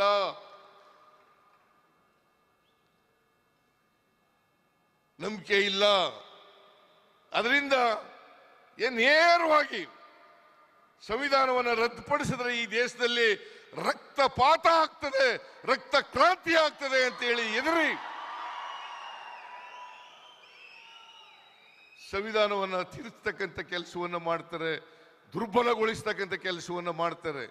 ನಿನ್ನೆ ಹೇಳಿದೆ, ಅಬ್ರಾಹಿಂ ಲಿಂಕನ್ ಹೇಳಿದ್ರು, ಅಮೆರಿಕ ದೇಶದ ಸಂಸತ್ತು ನ್ಯಾಯಾಲಯ ಈ ದೇಶದ ಅಮೆರಿಕ ದೇಶದ ಪ್ರಜೆಗಳ ಆಸ್ತಿ. ಸಂವಿಧಾನವನ್ನು ಬುಡುಮೇಲು ಮಾಡ್ತಕ್ಕಂಥದ್ದು, ಅದನ್ನು ಕಿತ್ತೊಸಿತಕ್ಕಂಥದ್ದು ಪ್ರಜೆಗಳ ಕರ್ತವ್ಯ ಅಲ್ಲ. ಸಂವಿಧಾನವನ್ನು ರಕ್ಷಣೆ ಮಾಡ್ತಕ್ಕಂಥದ್ದು, ನ್ಯಾಯಾಲಯವನ್ನು ರಕ್ಷಣೆ ಮಾಡ್ತಕ್ಕಂಥದ್ದು, ಪ್ರಜಾಪ್ರಭುತ್ವವನ್ನು ರಕ್ಷಣೆ ಮಾಡ್ತಕ್ಕಂಥದ್ದು ಎಲ್ಲರ ಕರ್ತವ್ಯ, ನಮ್ಮ ಜನರ ಕರ್ತವ್ಯ ಅಂತಕ್ಕಂಥದ್ದು, ಭಾರತೀಯರ ಕರ್ತವ್ಯ, ಕನ್ನಡಿಗರ ಕರ್ತವ್ಯ ಅಂತಕ್ಕಂಥದ್ದನ್ನು ಅರ್ಥ ಮಾಡ್ಕೋಬೇಕಾಗ್ತದೆ. ಅದರಿಂದ ನಾವು ಕಿತ್ತು ಎಸಿಬೇಕಾಗಿರ್ತಕ್ಕಂಥದ್ದು, ಕಿತ್ತು ಒಗಿಬೇಕಾಗಿರ್ತಕ್ಕಂಥದ್ದು ಯಾರು ಸಂವಿಧಾನಕ್ಕೆ ವಿರುದ್ಧವಾಗಿದ್ದಾರೆ, ಯಾರು ಸಂವಿಧಾನಕ್ಕೆ ವಿರುದ್ಧವಾಗಿದ್ದಾರೆ ಆ ಜನರನ್ನ ಕಿತ್ತು ಒಗೆದಾಗ ಮಾತ್ರ ನಮ್ಮ ಸಂವಿಧಾನವನ್ನು ಉಳಿಸ್ಕೊಳ್ಳಿಕ್ಕೆ ಸಾಧ್ಯ ಆಗ್ತದೆ.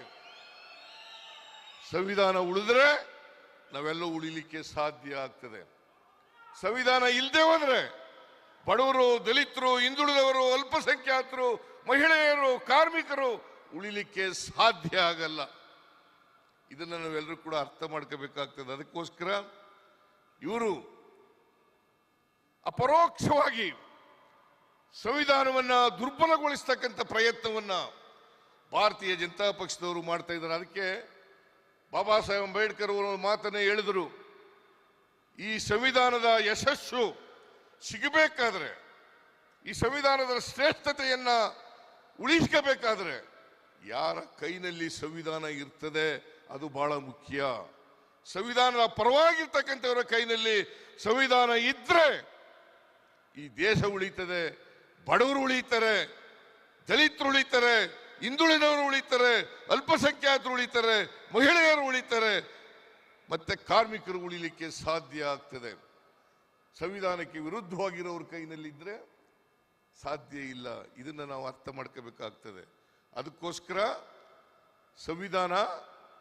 ಸಂವಿಧಾನದ ಬಗ್ಗೆ ಗೌರವ ಇರ್ತಕ್ಕಂಥ, ಸಂವಿಧಾನದ ಬಗ್ಗೆ ನಂಬಿಕೆ ಇಟ್ಕೊಂಡಿರ್ತಕ್ಕಂಥ, ಸಂವಿಧಾನದ ಬಗ್ಗೆ ಬದ್ಧತೆ ಇರ್ತಕ್ಕಂಥ ಜನರ ಕೈನಲ್ಲಿ ಅಧಿಕಾರ ಇರಬೇಕು, ಅದನ್ನು ನೀವು ಮಾಡಬೇಕು ಅಂತಕ್ಕಂಥ ಮನವಿಯನ್ನ ನಿಮ್ಮಲ್ಲಿ ಅತ್ಯಂತ ಕಳಕಳಿಯಿಂದ ಪ್ರಾರ್ಥನೆ ಮಾಡಲಿಕ್ಕೆ ಬಯಸ್ತಾ ಇದ್ದೇನೆ. ಮುಂಬರ್ತಕ್ಕಂಥ ಲೋಕಸಭಾ ಚುನಾವಣೆಯಲ್ಲಿ ಸಂವಿಧಾನಕ್ಕೆ ವಿರುದ್ಧ ಇರ್ತಕ್ಕಂಥ, ಸಾಮಾಜಿಕ ನ್ಯಾಯಕ್ಕೆ ವಿರುದ್ಧ ಇರ್ತಕ್ಕಂಥ, ಸಮಾನತೆಗೆ ವಿರುದ್ಧ ಇರ್ತಕ್ಕಂಥ ಬಿಜೆಪಿಯವರನ್ನ ಸೋಲಿಸಿ ಸಂವಿಧಾನದ ಪರವಾಗಿರ್ತಕ್ಕಂಥವರ ಕಾಂಗ್ರೆಸ್ನವರು ಮತ್ತು ಎಲ್ಲ ಕಾಂಗ್ರೆಸ್ ಬಿಜೆಪಿಯೇತರ ಪಕ್ಷದ ನಾಯಕರುಗಳಿಗೆ, ಪಕ್ಷಗಳಿಗೆ ಬೆಂಬಲವನ್ನು ವ್ಯಕ್ತ ಮಾಡಬೇಕು ಅಂತೇಳಿ ನಿಮ್ಮಲ್ಲಿ ಅತ್ಯಂತ ಕಳಕಳಿಯಿಂದ ಪ್ರಾರ್ಥನೆಯನ್ನು ಮಾಡಲಿಕ್ಕೆ ಬಯಸ್ತಾ ಇದ್ದೇನೆ. ಇಷ್ಟನ್ನೇ ಹೇಳಿ ಈ ಸಮಾವೇಶ ಯಶಸ್ವಿಯಾಗಿ ಕಾರಣಕರ್ತರಾದಂಥ ಮಾದೇವಪ್ಪ ಮತ್ತು ಎಲ್ಲ ಅವರ ತಂಡದವರಿಗೆ ಧನ್ಯವಾದಗಳನ್ನು ಹೇಳಿ ನನ್ನ ಮಾತನ್ನು ಮುಗಿಸ್ತೇನೆ. ಜೈ ಹಿಂದ್, ಜೈ ಕರ್ನಾಟಕ.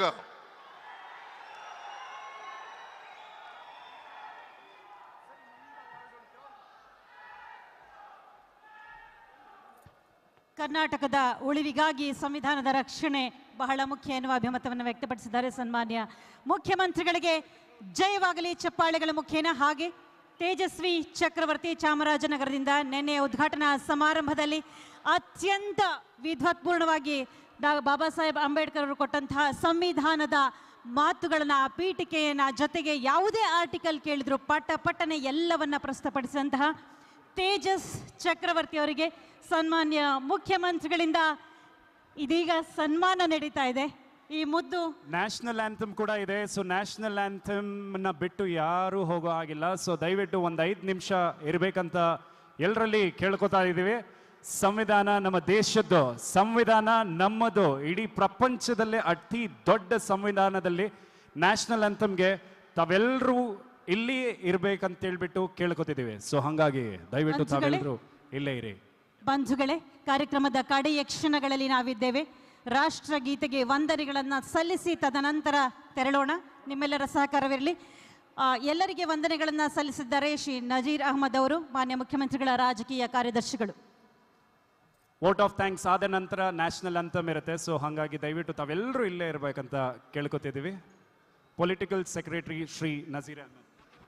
ಈಗಾಗಲೇ ಈ ಒಂದು ಐತಿಹಾಸಿಕ ಕಾರ್ಯಕ್ರಮದ ಸಮೂರಪ ಕಾರ್ಯಕ್ರಮವನ್ನು ತಾವೆಲ್ಲ ಈ ಒಂದು ಕಾರ್ಯಕ್ರಮದಲ್ಲಿ ಭಾಗವಹಿಸಿರ್ತಕ್ಕಂಥ ಮಲ್ಲಿಕಾರ್ಜುನ್ ಖರ್ಗೆ ಸಾಹೇಬ್ರೆ, AICC ಪ್ರೆಸಿಡೆಂಟು ಹಾಗೂ ರಾಜ್ಯದ ಮುಖ್ಯಮಂತ್ರಿ